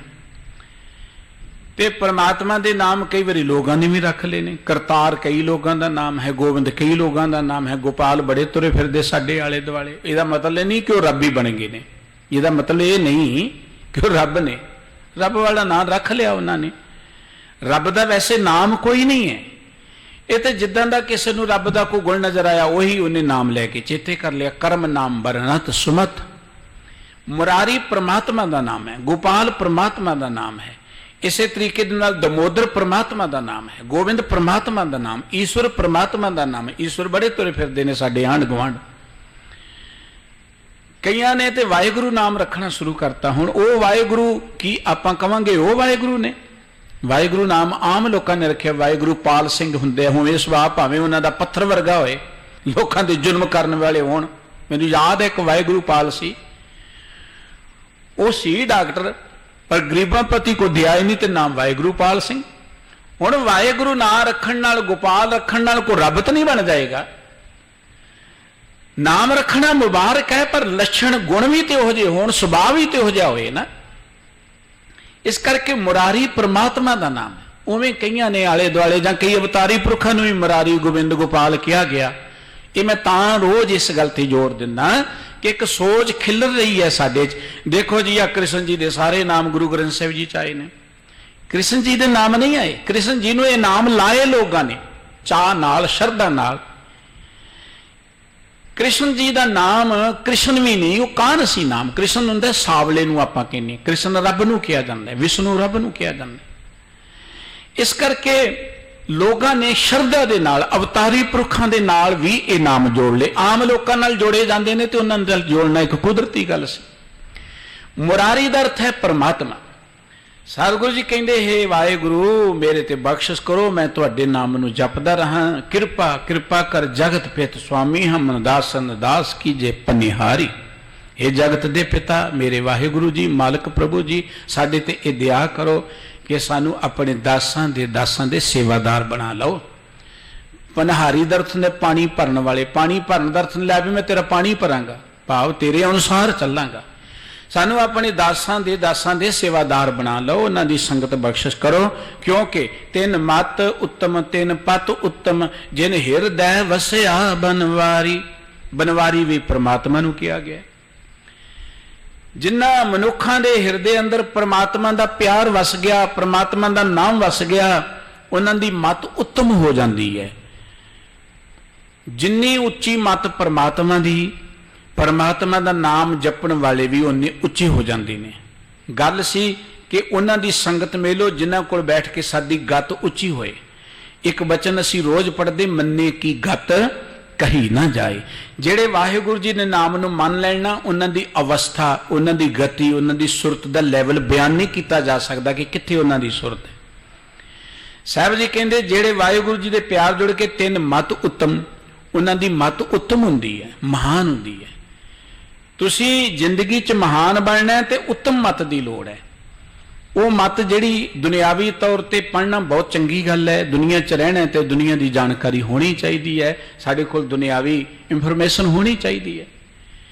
पर दुनियावी इंफॉर्मेशन जिन्नी मर्जी मनुख कोल होए, जिन्नियां मर्जी डिग्रियां होण, जरूरी नहीं कि वह सियाणा बन गया, जरूरी नहीं कि वह सियाणा बन गया। क्योंकि आज जिन्हों आप कहने जी 21वीं सदी च आ के बड़ा ये एजुकेशन का युग है, आप किनियां यूनिवर्सिटियां देखते हैं, किन्ने आप आले दुआले विद्यक अदारे देखते हैं। एजुकेशन मुबारक है, पर यह नहीं कि एजुकेशन वाले सियाणे ने, ये जरूरी नहीं है। सब तो ज़्यादा चलाकियां तो एजुकेशन वाले करते हैं। मनुखता का घाण करने के लिए सब तो ज्यादा अगर कोई यत्न हो रहे तो बहुते चलाक पढ़े लिखे लोगों वालों ही हो रहे हैं कि किस तरीके नाल समाज नूं लुटना है, किस तरीके नाल मुल्क नूं लुटना है, किस तरीके नाल लोकां नूं गुमराह करना है, किस तरीके नाल मनुखी समाज नूं तबाह करना है। ये कौन लोग कर रहे हैं? ये अनपढ़ तो नहीं कर रहे, ये वही कर रहे जिहड़े कहने साडे कोल बहुत नॉलेज है, बड़ी डिग्रियां ने। ये नॉलेज होना कोई सियाणे होना नहीं हुंदा। सियाणे उदों होवांगे जदों साडे अंदरों मत पैदा होएगी। अंदरों मत, वो मत तां पैदा होएगी जे आपां किसी उच्ची हस्ती नाल जुड़ांगे। उच्ची हस्ती परमात्मा तो वड्डी कोई है ही नहीं है। जदों असीं परमात्मा दे प्यार जुड़ जाएंगे, साडी मत भी उत्तम हो जाएगी, महान हो जाएगी, रब वर्गी बन जाएगी। ਜਿਹੜੇ रब दे प्यार जुड़ते हैं उन्हों का सुभाव, उन्हों की मत रब वर्गी बन जाती। वो मनुखता रब समुची मानवता का सांझा है ना। ਰੱਬ ਦੀ ਹਰ ਚੀਜ਼ ਸਮੁੱਚੀ ਮਾਨਵਤਾ ਦੇ ਲਈ ਹੈ। ਰੱਬ ਦਾ ਬਣਾਇਆ ਸੂਰ ਸਮੁੱਚੀ ਮਾਨਵਤਾ ਦੇ ਲਈ, ਕੋਈ ਵੈਰ ਵਿਤਕਰਾ ਨਹੀਂ ਕਰਦਾ। ਧਰਤੀ ਕੋਈ ਵੈਰ ਵਿਤਕਰਾ ਨਹੀਂ ਕਰਦੀ, ਹਵਾ ਕੋਈ ਵੈਰ ਵਿਤਕਰਾ ਨਹੀਂ ਕਰਦਾ। ਇਹ ਰੱਬੀ ਸੁਭਾਅ ਹੈ ਇਹਨਾਂ ਸਾਰੇ ਸਰੋਤਾਂ ਦਾ। ਜਿਹੜਾ ਰੱਬ ਦੇ ਪਿਆਰ ਜੁੜ ਜਾਂਦਾ ਹੈ ਉਹਦੀ ਮਤ ਵੀ ਰੱਬ ਵਰਗੀ ਬਣ ਜਾਂਦੀ ਹੈ। ਉਹ ਵੀ ਪਰਉਪਕਾਰ ਨਿਤ ਚਿਤ ਵਤੇ ਨਾ ਹੀ ਕਸ, ਪਰਉਪਕਾਰ ਹੀ ਕਰਦਾ। ਉਹ ਬੁਰਿਆਂ ਤੇ ਵੀ ਪਰਉਪਕਾਰ ਕਰਦਾ। ਅੱਜ ਐਜੂਕੇਸ਼ਨ ਹੈ ਮਨੁੱਖ ਦੇ ਕੋਲ, ਬਹੁਤ ਡਿਗਰੀਆਂ ਨੇ। ਦੇਖੋ ਮਨੁੱਖੀ ਤਬਾਹੀ ਦੇ ਸਾਧਨ ਜਿਹੜੇ ਕਦੋਂ ਬਣੇ? ਜਦੋਂ ਮਨੁੱਖ ਕੋਲ ਬਹੁਤ ਦੁਨੀਆ ਦੀ ਜਾਣਕਾਰੀ ਆ ਗਈ। ਐਟਮ ਬੰਬ ਕਦੋਂ ਬਣਿਆ? ਜਦੋਂ ਮਨੁੱਖ ਨੇ ਬਹੁਤ ਜਾਣਕਾਰੀ ਪ੍ਰਾਪਤ ਕਰ ਲਈ। ਬੜੀਆਂ ਬੜੀਆਂ ਜ਼ਹਿਰੀਲੀਆਂ ਦਵਾਈਆਂ ਜਾਂ ਨਸ਼ਿਆਂ ਦੀ ਕਾਢ ਕਦੋਂ ਨਿਕਲੀ? ਜਦੋਂ ਮਨੁੱਖ ਨੇ ਬਹੁਤ ਐਜੂਕੇਸ਼ਨ ਪ੍ਰਾਪਤ ਕਰ ਲਈ। ਉਹ ਫਿਰ ਮਨੁੱਖੀ ਸਮਾਜ ਦੀ ਤਬਾਹੀ ਦਾ ਕਾਰਨ ਬਣਨੀਆਂ ਸ਼ੁਰੂ ਹੋ ਗਈਆਂ ਚੀਜ਼ਾਂ। ਮਤ ਉੱਤਮ ਨਹੀਂ ਹੋਈ, ਮਤ ਸਿਆਣੀ ਨਹੀਂ ਹੋਈ, ਕੇਵਲ ਉਹਨਾਂ ਦੇ ਕੋਲ ਦੁਨਿਆਵੀ ਜਾਣਕਾਰੀ ਆ ਗਈ, ਇਨਫੋਰਮੇਸ਼ਨ ਆ ਗਈ। ਸਾਹਿਬ ਜੀ ਕਹਿੰਦੇ ਹੈ ਵਾਹਿਗੁਰੂ ਜੀ ਮੈਨੂੰ ਉਹਨਾਂ ਦੀ ਸੰਗਤ ਬਖਸ਼ੋ, ਤੁਹਾਡੇ ਜਿਹੜੇ ਪਿਆਰ ਜੁੜੇ ਨੇ, ਕਿਉਂਕਿ ਤਿੰਨ ਮਤ ਉੱਤਮ, ਉਹਨਾਂ ਦੀ ਮਤ ਸਭ ਤੋਂ ਉੱਤਮ ਹੁੰਦੀ ਹੈ। ਉਹਨਾਂ ਦਾ ਦਿੱਤਾ ਉਪਦੇਸ਼ ਵੀ ਸਭ ਤੋਂ ਉੱਤਮ ਹੋਏਗਾ। ਤਿੰਨ ਪਤ ਉੱਤਮ, ਪਤ ਦਾ ਅਰਥ ਹੁੰਦਾ ਇੱਜ਼ਤ, ਜਿਹਨੂੰ ਆਪਾਂ ਸ਼ੋਭਾ ਕਹਿੰਦੇ ਹਾਂ। ਉਹਨਾਂ ਦੀ ਇੱਜ਼ਤ ਸਭ ਤੋਂ ਮਹਾਨ ਹੁੰਦੀ ਹੈ। ਦੁਨਿਆਵੀ ਤੌਰ ਤੇ ਬਹੁਤ ਹੀ ਇੰਟੈਲੀਜੈਂਟ ਲੋਕ ਹੋਣਗੇ ਦੁਨੀਆ ਦੇ ਅੰਦਰ, ਜਿਨ੍ਹਾਂ ਕੋਲ ਦੁਨੀਆ ਦਾ ਬਹੁਤ ਗਿਆਨ ਹੋਵੇਗਾ, ਜਿਨ੍ਹਾਂ ਨੇ ਬਹੁਤ ਕੁਝ ਦੁਨੀਆ ਦੇ ਅੰਦਰ ਕੀਤਾ ਹੋਏਗਾ, ਕਮਾਇਆ ਹੋਏਗਾ, ਵੱਡੇ ਵੱਡੇ ਰੁਤਬਿਆਂ ਤੇ ਹੋਣਗੇ। ਪਰ ਸਾਰੀ ਦੁਨੀਆ 'ਚ ਉਹਨਾਂ ਦੀ ਇੱਜ਼ਤ ਨਹੀਂ ਹੈ। ਸਾਰੀ ਦੁਨੀਆ ਉਹਨਾਂ ਨੂੰ ਕੋਈ ਨਮਸਕਾਰਾਂ ਨਹੀਂ ਕਰਦੀ, ਜਾਂ ਹਮੇਸ਼ਾ ਉਹਨਾਂ ਨੂੰ ਚੇਤੇ ਨਹੀਂ ਕੀਤਾ ਜਾਏਗਾ। ਹਮੇਸ਼ਾ ਕਿਹਨਾਂ ਨੂੰ ਚੇਤੇ ਕੀਤਾ ਜਾਂਦਾ? ਜਿਨ੍ਹਾਂ ਨੇ ਮਨੁੱਖਤਾ ਲਈ ਕੁਝ ਕੀਤਾ ਹੈ, ਜਿਨ੍ਹਾਂ ਨੇ ਮਨੁੱਖੀ ਸਮਾਜ ਦੇ ਲਈ ਕੁਝ ਕੀਤਾ ਹੈ, ਜਿਹੜੇ ਮਨੁੱਖਤਾ ਦੇ ਭਲੇ ਦੀ ਗੱਲ ਕਰਦੇ ਨੇ। ਸਾਹਿਬ ਜੀ ਕਹਿੰਦੇ ਨੇ ਕਿ ਜਿਹੜੇ ਵਾਹਿਗੁਰੂ ਜੀ ਦੇ ਪਿਆਰ ਜੁੜ ਕੇ ਉੱਤਮ ਮਤ ਵਾਲੇ ਬਣ ਗਏ, ਉਹਨਾਂ ਦੀ ਸ਼ੋਭਾ, ਉਹਨਾਂ ਦੀ ਪੱਤ, ਉਹਨਾਂ ਦੀ ਇੱਜ਼ਤ ਵੀ ਹਮੇਸ਼ਾ ਸਭ ਤੋਂ ਮਹਾਨ ਹੁੰਦੀ ਹੈ। ਉਹਨਾਂ ਦੀ ਇੱਜ਼ਤ ਨੂੰ ਕਦੀ ਕੋਈ ਨੀਵਿਆਂ ਨਹੀਂ ਕਰ ਸਕਦਾ, ਉਹ ਮਹਾਨ ਰਹਿੰਦੇ ਨੇ। ਜਿਹਨੇ ਹਿਰਦੈ ਵਸਿਆ ਬਨਵਾਰੀ, ਜਿਨ੍ਹਾਂ ਦੇ ਹਿਰਦੇ 'ਚ ਪਰਮਾਤਮਾ ਵਸ ਗਿਆ, ਉਹਨਾਂ ਦੀ ਮਤ ਉੱਤਮ, ਉਹਨਾਂ ਦੀ ਇੱਜ਼ਤ ਉੱਤਮ। ਤਿਨ ਕੀ ਸੇਵਾ ਲਾਏ ਹਰ ਸੁਆਮੀ, ਤਿਨ ਸਿਮਰਤ ਗਤ ਹੋਏ ਹਮਾਰੀ। ਵਾਹਿਗੁਰੂ ਜੀ ਮੈਨੂੰ ਕਿਰਪਾ ਕਰਕੇ ਉਹਨਾਂ ਦੀ ਸੇਵਾ 'ਚ ਲਗਾ ਲਓ, ਕਿਉਂਕਿ ਜਦੋਂ ਉਹਨਾਂ ਕੋਲ ਆਉਂਦੇ ਆ, ਉਹਨਾਂ ਦੇ ਬਚਨ ਚੇਤੇ ਕਰਦੇ ਆ, ਤੇ ਸਾਨੂੰ ਗਤ ਦਾ ਅਰਥ ਹੈ ਸਾਡੇ ਮਨ ਦੀ ਅਵਸਥਾ ਵਧੀਆ ਬਣ ਜਾਂਦੀ, ਉੱਚੀ ਉੱਠ ਜਾਂਦੀ ਹੈ। ਸਾਡਾ ਮਨ ਦੁੱਖਾਂ ਤੋਂ ਉੱਚਾ ਉੱਠ ਜਾਂਦਾ ਹੈ, ਮਨ ਦੀ ਗਤੀ ਹੋ ਜਾਂਦੀ ਹੈ, ਮਨ ਬੁਰਾਈਆਂ ਤੋਂ ਬਚ ਜਾਂਦਾ ਹੈ, ਮਨ ਔਗਣਾ ਤੋਂ ਬਚ ਜਾਂਦਾ ਹੈ। ਜਦੋਂ ਅਸੀਂ ਤੁਹਾਡੇ ਪਿਆਰ ਵਾਲਿਆਂ ਦੇ ਕੋਲ ਬੈਠਦੇ ਹਾਂ, ਸਾਡੇ ਤੇ ਕਿਰਪਾ ਕਰੋ ਕਿ ਸਾਨੂੰ ਉਹਨਾਂ ਦੀ ਸੰਗਤ ਬਖਸ਼ੋ, ਸਾਨੂੰ ਉਹਨਾਂ ਦੀ ਸੇਵਾ ਬਖਸ਼ੋ, ਸਾਨੂੰ ਉਹਨਾਂ ਦੇ ਦਾਸਾਂ ਦੇ ਦਾਸ ਬਣਾ ਦਿਓ। ਸਾਹਿਬ ਜੀ ਨੇ ਬਚਨ ਕਿ ਜਿਨ ਐਸਾ ਸਤਿਗੁਰ ਸਾਧ ਨਾ ਪਾਇਆ, ਤੇ ਹਰ ਦਰਗੇ ਕੱਢ ਹੈ ਮਾਰੀ। ਗੁਰਦੇਵ ਜੀ ਨੇ ਰਹਾਉ ਵਾਲੀ ਪੰਕਤੀ 'ਚ ਗੱਲ ਕਹੀ ਸੀ ਕਿ ਵਾਹਿਗੁਰੂ ਜੀ ਮੈਨੂੰ ਸਮਤ ਬਖਸ਼ੋ, ਹਰ ਵੇਲੇ ਤੁਹਾਨੂੰ ਮੈਂ ਚੇਤੇ ਕਰਾਂ, ਪਰ ਇਹਦੇ ਲਈ ਜ਼ਰੂਰੀ ਕਿ ਤੁਹਾਡੇ ਜਿਹੜੇ ਸੇਵਕਾਂ ਦੇ ਸੇਵਕ ਨੇ ਉਹਨਾਂ ਦੀ ਮੈਨੂੰ ਸੰਗਤ ਮਿਲੇ, ਉਹਨਾਂ ਦੇ ਕੋਲ ਬੈਠਾਂ, ਉਹਨਾਂ ਦੇ ਦਰਸ਼ਨ ਦੇਖ ਕੇ ਹੀ ਮਹਾਰਾਜ ਜੀ ਮਨ 'ਚ ਚਾਓ ਜਾਗਦਾ ਹੈ। ਉਹਨਾਂ ਦੀ ਮਤ ਆਪਣੀ ਉੱਤਮ ਹੈ ਤੇ ਸਾਨੂੰ ਵੀ ਉੱਤਮ ਮਤ ਮਿਲੇਗੀ। ਉਹ ਆਪ ਵੱਡੀ ਵਡਿਆਈ ਵਾਲੇ ਨੇ ਤੇ ਸਾਨੂੰ ਵੀ ਵੱਡੀ ਵਡਿਆਈ ਮਿਲੇਗੀ। ਗੁਰੂ ਰਾਮਦਾਸ ਜੀ ਮਹਾਰਾਜ ਕਹਿੰਦੇ ਨੇ, ਜਿਨ੍ਹਾਂ ਨੂੰ ਜ਼ਿੰਦਗੀ ਦੇ ਅੰਦਰ ਸਤ ਸੰਗਤ ਵਿੱਚ ਜਾਂ ਗੁਰੂ ਕੋਲ ਆਉਣ ਦਾ ਮੌਕਾ ਨਹੀਂ ਮਿਲਿਆ, ਰਹਿਰਾਸ ਵਿੱਚ ਇੱਕ ਬਚਨ ਰੋਜ਼ ਪੜ੍ਹਦੇ, ਜੋ ਸਤਿਗੁਰ ਸ਼ਰਨ ਸੰਗਤ ਨਹੀਂ ਆਏ, ਤ੍ਰਿਗ ਜੀਵੇ ਤ੍ਰਿਗ ਜੀ ਵਾਸ। ਜੋ ਸਤਿਗੁਰੂ ਦੀ ਸਤ ਸੰਗਤ ਵਿੱਚ ਨਹੀਂ ਆ ਸਕੇ ਜ਼ਿੰਦਗੀ 'ਚ, ਉਹਨਾਂ ਦਾ ਜੀਵਨ ਤੇ ਅਕਾਰਥ ਹੈ, ਤ੍ਰਿਕਾਰਯੋਗ ਹੈ। ਜੀਵਨ ਸਫਲ ਤਾਂ ਹੁੰਦਾ ਹੈ ਜਿਸ ਮਕਸਦ ਲਈ ਜ਼ਿੰਦਗੀ ਮਿਲੀ ਹੈ, ਜੇ ਉਧਰ ਨੂੰ ਆਪਾਂ ਤੁਰ ਪਈਏ। ਦੇਖੋ ਨਾ, ਪਸ਼ੂ ਨੇ, ਪਸ਼ੂਆਂ ਕੋਲ ਗਿਆਨ ਨਹੀਂ ਹੈ, ਤੇ ਪਸ਼ੂ ਜਿਹੜੇ ਨੇ ਆਪਣੀ ਜ਼ਿੰਦਗੀ ਆਪਣੇ ਤੌਰ ਤੇ ਜੀਉ ਰਹੇ ਨੇ, ਉਹ ਆਪਣੇ ਤੌਰ ਤੇ ਉਹ ਜੀਉ ਰਹੇ ਨੇ। ਕੋਈ ਪਸ਼ੂ ਜਿਹੜਾ ਹੈ ਉਹ ਜਾਣ ਬੁੱਝ ਕੇ ਮਨੁੱਖ ਜਾਤੀ ਦਾ ਜਾਂ ਦੂਜਿਆਂ ਦਾ ਨੁਕਸਾਨ ਨਹੀਂ ਕਰਦਾ, ਜਾਣ ਬੁੱਝ ਕੇ ਨਹੀਂ ਕਰਦਾ, ਜਦੋਂ ਉਹਨੂੰ ਖਤਰਾ ਹੋਏ ਤਾਂ ਹੀ ਕਰਦਾ ਹੈ। ਲੇਕਿਨ ਮਨੁੱਖੀ ਸਮਾਜ ਅੰਦਰ ਆਪਾਂ ਨਜ਼ਰ ਮਾਰੀਏ, ਮਨੁੱਖ ਨੇ ਚਲੋ ਬਾਕੀ ਜੂਨੀਆਂ ਦਾ, ਬਾਕੀ ਪਸ਼ੂਆਂ ਪੰਛੀਆਂ ਦਾ ਤੇ ਨੁਕਸਾਨ ਕੀਤਾ ਹੀ ਹੈ ਜਾਂ ਕਰ ਹੀ ਰਿਹਾ। ਮਨੁੱਖ ਤੇ ਮਨੁੱਖੀ ਸਮਾਜ ਨੂੰ ਬਰਬਾਦ ਕਰੀ ਜਾ ਰਿਹਾ ਹੈ। ਮਨੁੱਖ ਆਪਣੀ ਜਾਤ ਦੇ ਲੋਕਾਂ ਦੀ ਤਬਾਹੀ ਦਾ ਕਾਰਨ ਬਣਦਾ ਜਾ ਰਿਹਾ ਹੈ। ਇਤਿਹਾਸ ਭਰਿਆ ਪਿਆ, जिन्हां दे हथ रंगे पे ने बेदोसियां बेकसूरां जां मासूमां दे खून दे नाल कतलेआम हुंदे ने, धर्म दे नां ते हुंदे ने, राजनीति दे नां ते हुंदे ने। की उन्हां दी जिंदगी आपां सफल कवांगे? उन्हां दी जिंदगी तां त्रिकारयोग हो गई ना, लानतयोग हो गई। साहब जी कहंदे जेड़े जिंदगी अंदर सत संगत विच आके चंगे पासे नहीं लग सके, चंगे कर्म नहीं कर सके, उन्हां दा जीवन अकारथ है, बिरथ है। उन्होंने तो केवल खा लिया पी लिया, जिंदगी बतीत कर ली। ये जिंदगी केवल खाण ली नहीं है, जिउंदे रहण लई खाना जरूरी है, पर जिंदगी खाण ली नहीं है। जिउंदे रहण लई कपड़ा भी चाहिए, घर भी चाहिए, दुनियावी लोड़ां चाहिए ने, पर ये सारियां चीज़ां जिंदगी का मकसद नहीं है। जिंदगी का मकसद तो बहुत महान है। वो मकसद सी आपां जिंदगी अंदर परम मनुख बनना, परम मनुख। जिंदगी अंदर आप उच्चे उठ के आपां दूजे समाज की सिरजना करनी सी। परमात्मा ने मनुख बनाया है ते मनुख ने समाज नूं बनाउणा है, समाज नूं मनुख ने बनाउणा है। तबाह भी मनुख ही कर रहा ते बनाउणा भी मनुख ने है। इस करके सतगुरु साहिब जी कहते ने, जिन्हां ने जिंदगी अंदर सतगुरु जी की कदी संगत ही नहीं की, जिन ऐसा सतगुर साध न पाया ते हर दरगाह काढे मारी। जिन्हां ने जिंदगी अंदर साधु सतगुरु जी की संगत नहीं की, वह तो दरगाह चों मार के कढ़ दिते जाते हैं। भाव उन्होंने दरगाह च कोई थां नहीं मिलती, रब दे नज़रां चों किते परवाह नहीं होंदे, भावें जिन्ने मर्जी दुनियावी तौर पर महान होण। रब दियां नज़रां च तां ही कोई प्रवान होएगा जो साडी रब ने ड्यूटी लाई है। इस धरती ते सानू वाहिगुरू जी ने धरती दे मालक बना के भेजे है कि इस धरती नूं संभालना है, धरती नूं सवारना है, इस धरती ते वधिया समाज की सिरजना करनी, ये साडी ड्यूटी सी।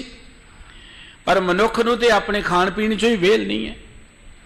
रैन गवाई सोए कह दिवस गवाया खाए, हीरे जैसा जन्म है कौडी बदले जाए। ये जिंदगी हीरे वर्गी कौडियां दे भाई कारत तुरी जा रही है। सतगुरु साहिब जी कहते हैं, जिन्होंने जिंदगी अंदर सतगुरु की संगत नहीं मिली, जेडे साधु पुरखों की संगत में नहीं आ सके, उन्होंने दरगाह जां रब दी नज़रां च कोई मान नहीं मिलता। वो तिरस्कारे जाते हैं रब दी नज़रां च। उत्थे खोटे खरे परखियन खोटे सटियन दरगाह बाहर बाहर वार रब दे दर ते खोटे खरे परखे जाते हैं। ये नहीं कि जिवें दुनियावी तौर पर असीं लोकां नूं कपड़ियां नाल ही भरमा लैने, कपड़े वधिया पा लो, दुनिया सोचदी बहुत वड्डा है ज्ञानी है, ये बहुत वड्डा महात्मा है।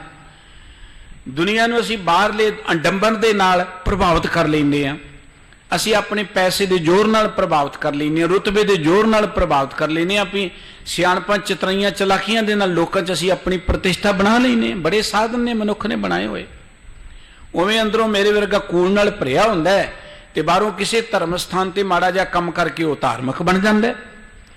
ये गल्लां रब नूं नहीं भरमा सकदियां, ये लोकां नूं ते भरमा सकदियां ने। लोक पतीणे कछु न होवे ना ही राम इयाणा। रब कोई न्याणा नहीं है, रब नूं नहीं भरमाया जा सकदा। रब दे दर ते गल उत्थे सच्चे ही सच निबड़ै, चुण वख कढे जजमले आ।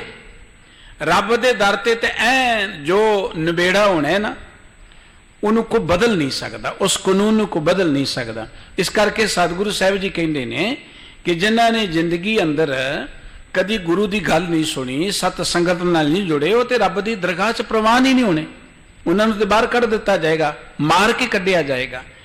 ते नर निंदक सोभ न पावे, तिन नक काटे सिरजनहारी। वो मनुख निंदक ने। निंदक एक तो होंदा है ना जेड़े दूसरियां आम दुनियावी तौर पर आपां चुगलियां करदे, आपां कहंदे निंदक है। रब नालों टुट जाना भी एक निंदक की अवस्था ही है। रब नालों टुट के केवल दुनिया नाल जुड़ जाना, यह भी निंदक का ही रुतबा दिता है सतगुरु जी ने। इहो जिहे निंदक बंदे जेड़े ने वाहिगुरू जी के दर ते मान नहीं प्राप्त कर सकते। दुनिया च भी उन्हां दी कोई शोभा नहीं बनती।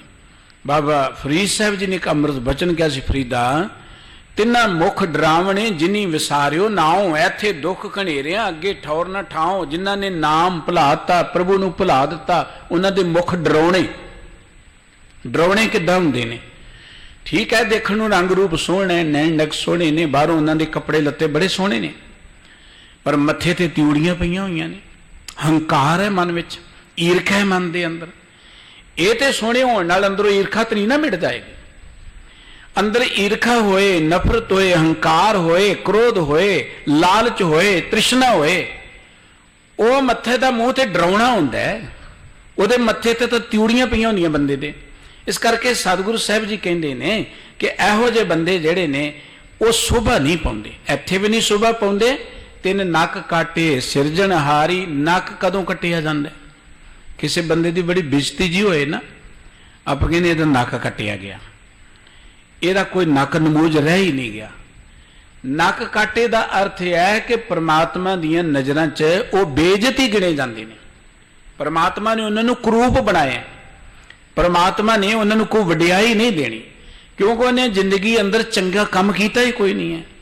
ਮਨੁੱਖ ਬਾਹਰੋਂ ਕੋਈ ਵੀ ਰੰਗ ਰੂਪ ਰੱਖਦਾ ਹੋਏ, ਇਹ ਸਭ ਰੱਬ ਦੇ ਰੰਗ ਰੂਪ ਨੇ, ਲੇਕਿਨ ਮਨੁੱਖ ਲੋਕਾਂ ਦੀਆਂ ਨਜ਼ਰਾਂ 'ਚ ਸੋਹਣਾ ਉਦੋਂ ਬਣਦਾ ਜਦੋਂ ਉਹਦੇ ਅੰਦਰ ਪਿਆਰ ਹੋਵੇ, ਜਦੋਂ ਉਹਦੇ ਅੰਦਰ ਦਇਆ ਹੋਵੇ, ਜਦੋਂ ਉਹਦੇ ਅੰਦਰ ਨਿਮਰਤਾ ਹੋਵੇ, ਜਦੋਂ ਉਹਦੇ ਅੰਦਰ ਸੰਤੋਖ ਹੋਏ, ਜਦੋਂ ਉਹਦੇ ਅੰਦਰ ਨਿਰਵੈਰਤਾ ਹੋਏ, ਉਦੋਂ ਸਾਰਿਆਂ ਨੂੰ ਬੰਦਾ ਚੰਗਾ ਲੱਗਦਾ ਹੈ।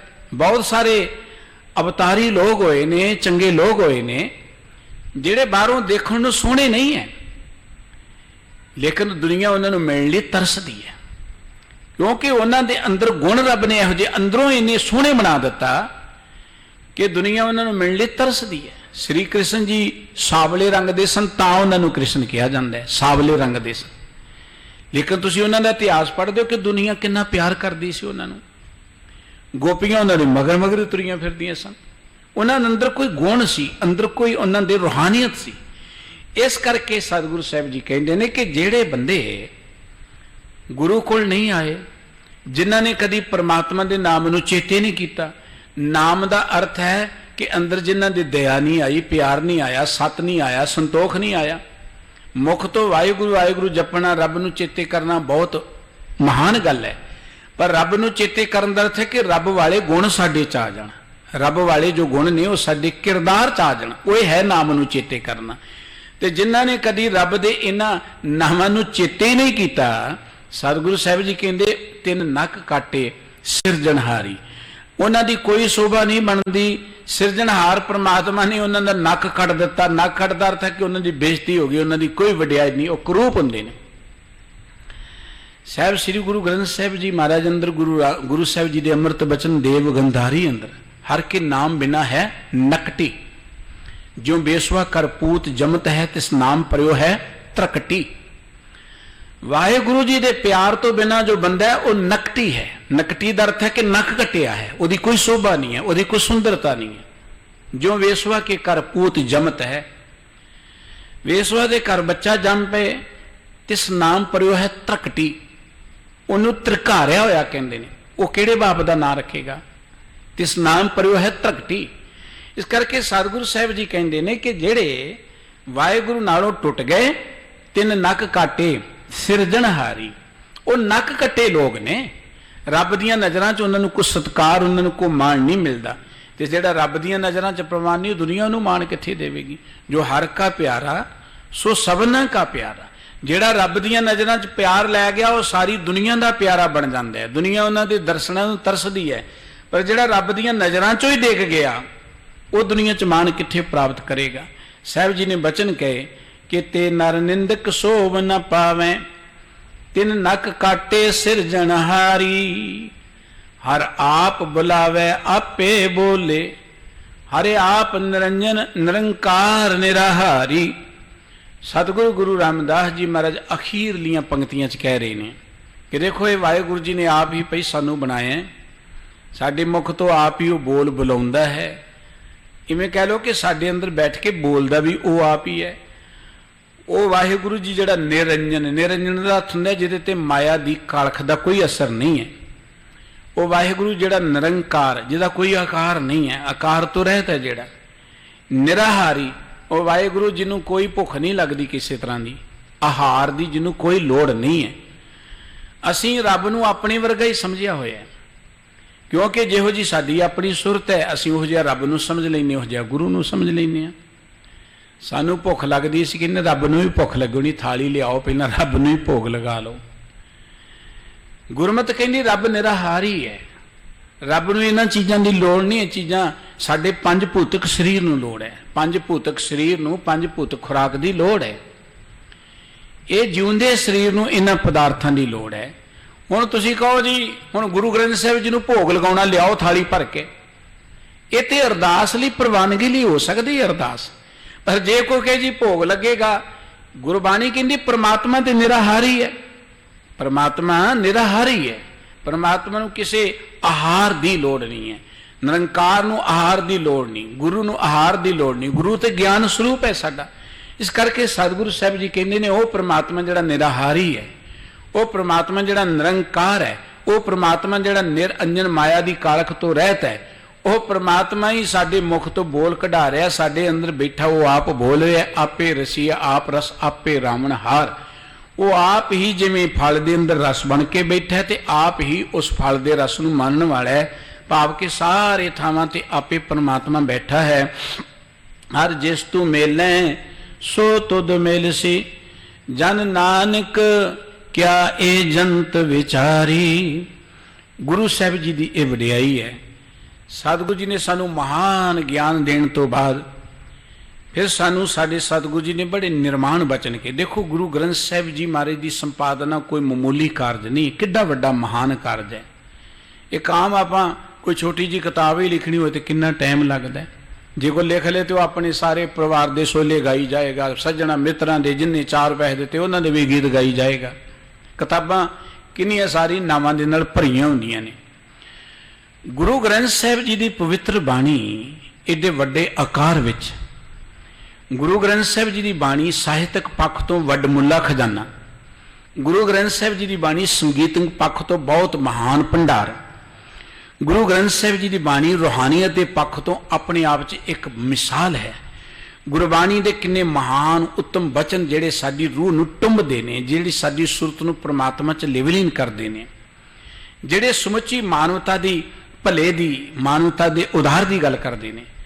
ਏਡੇ ਮਹਾਨ ਗੁਰੂ ਗ੍ਰੰਥ ਸਾਹਿਬ ਜੀ ਦੀ ਸੰਪਾਦਨਾ ਕਰਨ ਤੋਂ ਬਾਅਦ ਸ੍ਰੀ ਗੁਰੂ ਅਰਜਨ ਦੇਵ ਜੀ ਨੇ ਬਚਨ ਕਿਹੜੇ ਲਿਖੇ ਕਿ ਤੇਰਾ ਕੀਤਾ ਜਾਤੋ ਨਾਹੀ ਮੈਨੂੰ ਜੋਗ ਕਿਤੋਈ, ਮੈਂ ਨਿਰਗੁਣ ਆਰੇ ਕੋ ਗੁਣ ਨਾਹੀ, ਆਪੇ ਤਰਸ ਪਿਓਈ, ਤਰਸ ਪਿਆ ਮੇਰਾ ਮਤ ਹੋਈ। ਮਹਾਰਾਜ ਜੀ ਮੈਂ ਤੇ ਗੁਣਾ ਤੋਂ ਹੀਣਾ ਹਾਂ, ਇਹ ਤੇ ਤੁਸੀਂ ਆਪ ਮੇਰੇ ਤੇ ਤਰਸ ਕਰਕੇ ਮੈਨੂੰ ਇਹ ਸੇਵਾ ਬਖਸ਼ਿਸ਼ ਕੀਤੀ, ਇਹ ਕਾਰਜ ਕਰਾਏ ਨੇ। ਜਿੱਥੋਂ ਵੀ ਤੁਸੀਂ ਗੁਰਬਾਣੀ ਪੜੋਗੇ ਸਤਿਗੁਰੂ ਜੀ ਨੇ ਆਪਣੇ ਆਪ ਨੂੰ ਨਿਰਮਾਣ ਮੋਕੋ ਕੀਜੇ ਦਾਸ ਦਾਸ ਦਾਸਨ ਕੋ ਹਰ ਦਇਆ ਧਾਰ ਜਗਨਨਾਥਾ ਨਾਨਕ ਨੀਚ ਕਹੈ ਵਿਚਾਰ। ਇਸ ਮੁੱਖ ਵਾਕ ਅੰਦਰ ਵੀ ਜਿੱਥੇ ਸਤਿਗੁਰੂ ਜੀ ਨੇ ਸਾਨੂੰ ਇਹ ਗਿਆਨ ਦਿੱਤਾ ਕਿ ਅਰਦਾਸ ਕਰਿਆ ਕਰੀਏ ਕਿ ਵਾਹਿਗੁਰੂ ਅਸੀਂ ਸਦਾ ਆਪ ਜੀ ਨੂੰ ਚੇਤੇ ਰੱਖੀਏ, ਸਾਨੂੰ ਉਹਨਾਂ ਦੀ ਸੰਗਤ ਬਖਸ਼ੋ ਜਿਨ੍ਹਾਂ ਕੋਲ ਬੈਠ ਕੇ ਅਸੀਂ ਤੁਹਾਡੀ ਯਾਦ ਵਿੱਚ ਜੁੜੀਏ, ਉਹਨਾਂ ਦੇ ਸੇਵਾਦਾਰ ਬਣਾ ਦਿਓ। ਸਾਨੂੰ ਉਹਨਾਂ ਦੇ ਕੋਲ ਲਿਆਓ ਜਿਨ੍ਹਾਂ ਦੇ ਦਰਸ਼ਨ ਕਰਕੇ ਮਨ ਖਿੜ ਜਾਏ, ਅਸੀਂ ਉਹਨਾਂ ਤੋਂ ਵਾਰ-ਵਾਰ ਕੁਰਬਾਨ ਜਾਂਦੇ, ਬਲਿਹਾਰ ਜਾਂਦੇ ਹਾਂ। ਸਾਨੂੰ ਉਹਨਾਂ ਕੋਲ ਲਿਆਓ ਜਿਨ੍ਹਾਂ ਦੀ ਮਤ ਉੱਤਮ ਹੈ, ਜਿਹੜੇ ਇੱਜ਼ਤ ਕਰਕੇ ਬੜੇ ਮਹਾਨ ਨੇ, ਜਿਨ੍ਹਾਂ ਦੇ ਹਿਰਦੇ 'ਚ ਪ੍ਰਮਾਤਮਾ ਜੀ ਤੁਸੀਂ ਵਸੇ ਹੋਏ ਹੋ। ਸਾਨੂੰ ਉਹਨਾਂ ਦੀ ਸੇਵਾ ਵਿੱਚ ਲਗਾ ਦਿਓ, ਕਿਉਂਕਿ ਉਹਨਾਂ ਦੀ ਸੰਗਤ, ਉਹਨਾਂ ਦੀ ਸੇਵਾ, ਉਹਨਾਂ ਦੇ ਬਚਨਾਂ ਰਾਹੀਂ ਹੀ ਸਾਡੀ ਮਤ ਉੱਚੀ ਹੋਣੀ ਹੈ, ਸਾਡੀ ਸੁਰਤ ਉੱਚੀ ਉੱਠਣੀ ਹੈ। ਤੇ ਜਿਹੜੇ ਸਤਿਗੁਰੂ ਦੀ ਸੰਗਤ 'ਚ ਨਹੀਂ ਆਏ ਉਹਨਾਂ ਦੇ ਦਰਸ਼ਨ ਨਾ ਕਰਾਇਓ। ਹਰ ਜੀਓ ਤਿਨਕਾ ਦਰਸ਼ਨ ਨਾ ਕਰਾਓ। ਮੈਨੂੰ ਉਹਨਾਂ ਦੇ ਦਰਸ਼ਨ ਨਾ ਕਰਾਇਓ ਜਿਹੜੇ ਤੁਹਾਡੇ ਨਾਲੋਂ ਟੁੱਟੇ ਹੋਏ ਨੇ, ਜਿਹੜੇ ਕੇਵਲ ਤਾਂ ਕੇਵਲ ਤਰਕਟੀ ਲੋਕ ਨੇ, ਜਿਹੜੇ ਨੱਕ ਕੱਟੇ ਲੋਕ ਨੇ, ਉਹਨਾਂ ਦੀ ਸੰਗਤ ਵਿੱਚ ਨਾ ਲਿਜਾਇਓ। ਸਤਿਗੁਰੂ ਜੀ ਨੇ ਇਹ ਸਭ ਵਡਿਆਈ ਕਰਦਿਆਂ ਹੋਇਆਂ ਕਿ ਜਿਹੜੇ ਗੁਰੂ ਕੋਲ ਨਹੀਂ ਆਏ ਉਹ ਰੱਬ ਦੀ ਦਰਗਾਹ 'ਚੋਂ ਕੱਢੇ ਜਾਂਦੇ ਨੇ, ਉਹ ਕਿਤੇ ਸ਼ੋਭਾ ਨਹੀਂ ਪਾਉਂਦੇ।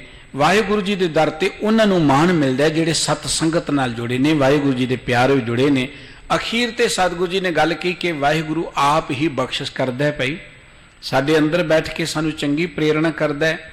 ਦੇਖੋ ਇਹ ਸਤਿਗੁਰੂ ਜੀ ਨੇ ਸਾਡੇ ਅੰਦਰ ਨਿਰਮਾਣਤਾ ਭਰਨ ਲਈ ਬਚਨ ਕਹੇ ਨੇ। ਕਈ ਵਾਰੀ ਪਤਾ ਕੀ ਹੁੰਦਾ ਹੈ, ਕਈ ਲੋਕ ਜਿਹੜੇ ਬਹਾਨੇਬਾਜ਼ ਹੁੰਦੇ ਨੇ, ਉਹ ਕਹਿਣਗੇ ਜੀ ਦੇਖੋ ਰੱਬ ਦੀ ਰਜ਼ਾ ਵਰਤਦੀ ਹੈ, ਜਦੋਂ ਰੱਬ ਮਿਹਰ ਕਰੇਗਾ ਉਦੋਂ ਅਸੀਂ ਗੁਰਦੁਆਰੇ ਜਾਵਾਂਗੇ, ਉਦੋਂ ਅਸੀਂ ਚੰਗਾ ਕੰਮ ਕਰਾਂਗੇ। ਗੱਲ ਤਾਂ ਉਹਨਾਂ ਦੀ ਠੀਕ ਹੈ, ਪਰ ਉਹਨਾਂ ਨੂੰ ਇਹ ਕਹੋ ਨਾ ਕਿ ਰੋਟੀ ਵੀ ਉਦੋਂ ਖਾਏ ਜਦੋਂ ਰੱਬ ਦੀ ਰਜ਼ਾ ਵਰਤੇਗੀ। ਮਾੜਾ ਕੰਮ ਵੀ ਰੱਬ ਨੂੰ ਪੁੱਛ ਕੇ ਕਰਿਆ ਕਰੋ ਨਾ। ਚੰਗੇ ਕੰਮ ਲਈ ਤੇ ਤੁਸੀਂ ਕਹਿੰਦੇ ਰੱਬ ਕਰਾਏਗਾ ਤੇ ਕਰਾਂਗਾ, ਮਾੜੇ ਕੰਮ ਲਈ ਵੀ ਕਹਿ ਦਿਓ। ਫਿਰ ਮਾੜੇ ਕੰਮ ਲਈ ਨਹੀਂ, माड़े काम लई ते सलाह ही किसी दिन लिख लैंदा बंदा, लुक लुक के करी चलिया जांदा है। ये सिर्फ एक उन्हां दा बहाना है। ये एक बड़ा उत्तम विचार सानू साडे सतगुरु जी ने दिता कि जे असीं रब दे प्यार च जुड़े हाँ, साडे अंदर किते को अहंकार दी लेस ना आ जाए। वाहिगुरु जी ही सानू बुलाउण वाले हैं। रब दे प्यारियां दी तुसीं जदों बचन पढ़ोगे कहणगे हूँ आपों बोल ना जानदा, मैं कहे सब हुक्म आओ जियो। मैं आप नहीं बोलदा ते वाहिगुरु जिवें बुला रहा मैं तिवें बोल रहा। ये वाहिगुरु जी दा बुलाया होया मैं बोल रहा, मेरी अपनी को मत नहीं, वाहिगुरु जी दी दित्ती मत सदका बोल रहे। ये उन्हां दी निर्माणता है, ये उन्हां दी वडियाई है। सतगुरु जी सानू भी कहंदे कि जे आपां सत संगत विच आ गए हां ते इत्थे आके एक भावना साडे अंदर वसे, साडे अंदर एक सुझी वस जाए कि हर आप बुलावे आपे बोलै, हर आप निरंजन निरंकार निराहारी। वाहिगुरु आप ही साडे कोल बोल बुलाउंदा है। वाहिगुरु साडे अंदर बैठ के आप ही बोलता है। वाहिगुरु आप ही माया तो रहत है, आप ही आकार तो रहत है, आप ही आहार तो रहत है। हर जिस तू मेले सो तुद मिलसी, जन नानक क्या ए जंत विचारी।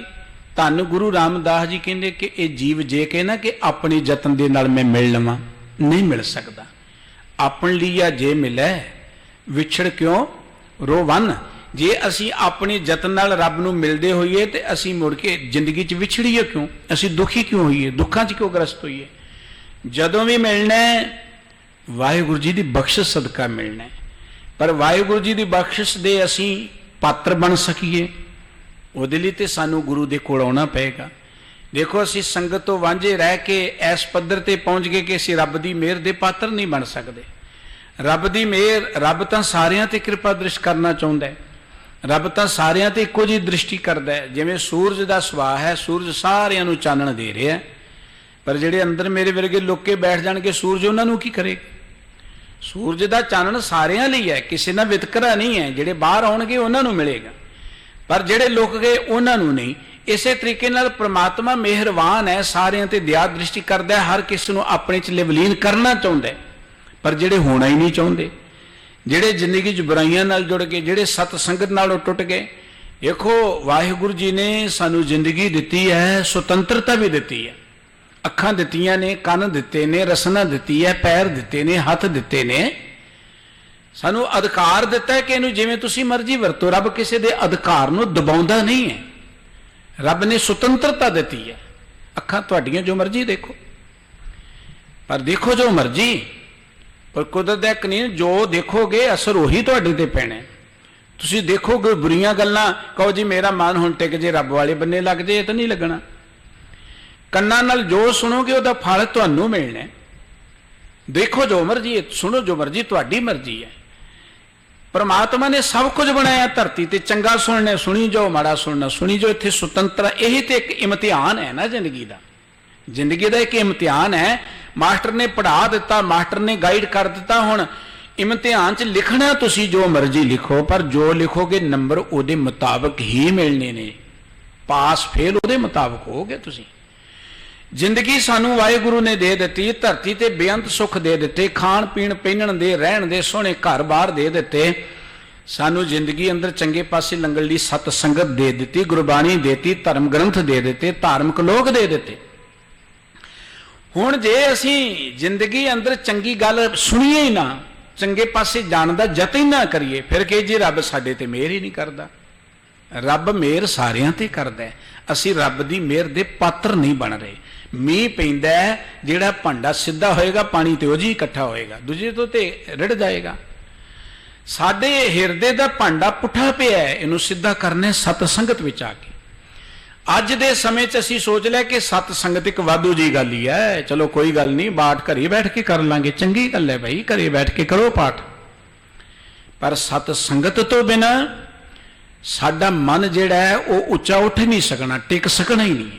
सत संगत एक इहो जी लवाटरी है जिथे मन नूं टिकाउण दा साधन है। और गुरु बाबा जी ने कहा सी जे मन नूं टिकाउणा है, होए एकत्र मिलो मेरे भाई, दुबदा दूर करो लिव लाए, हर नामे के हो जोड़ी, गुरमुख बैसो सभा बैठाए।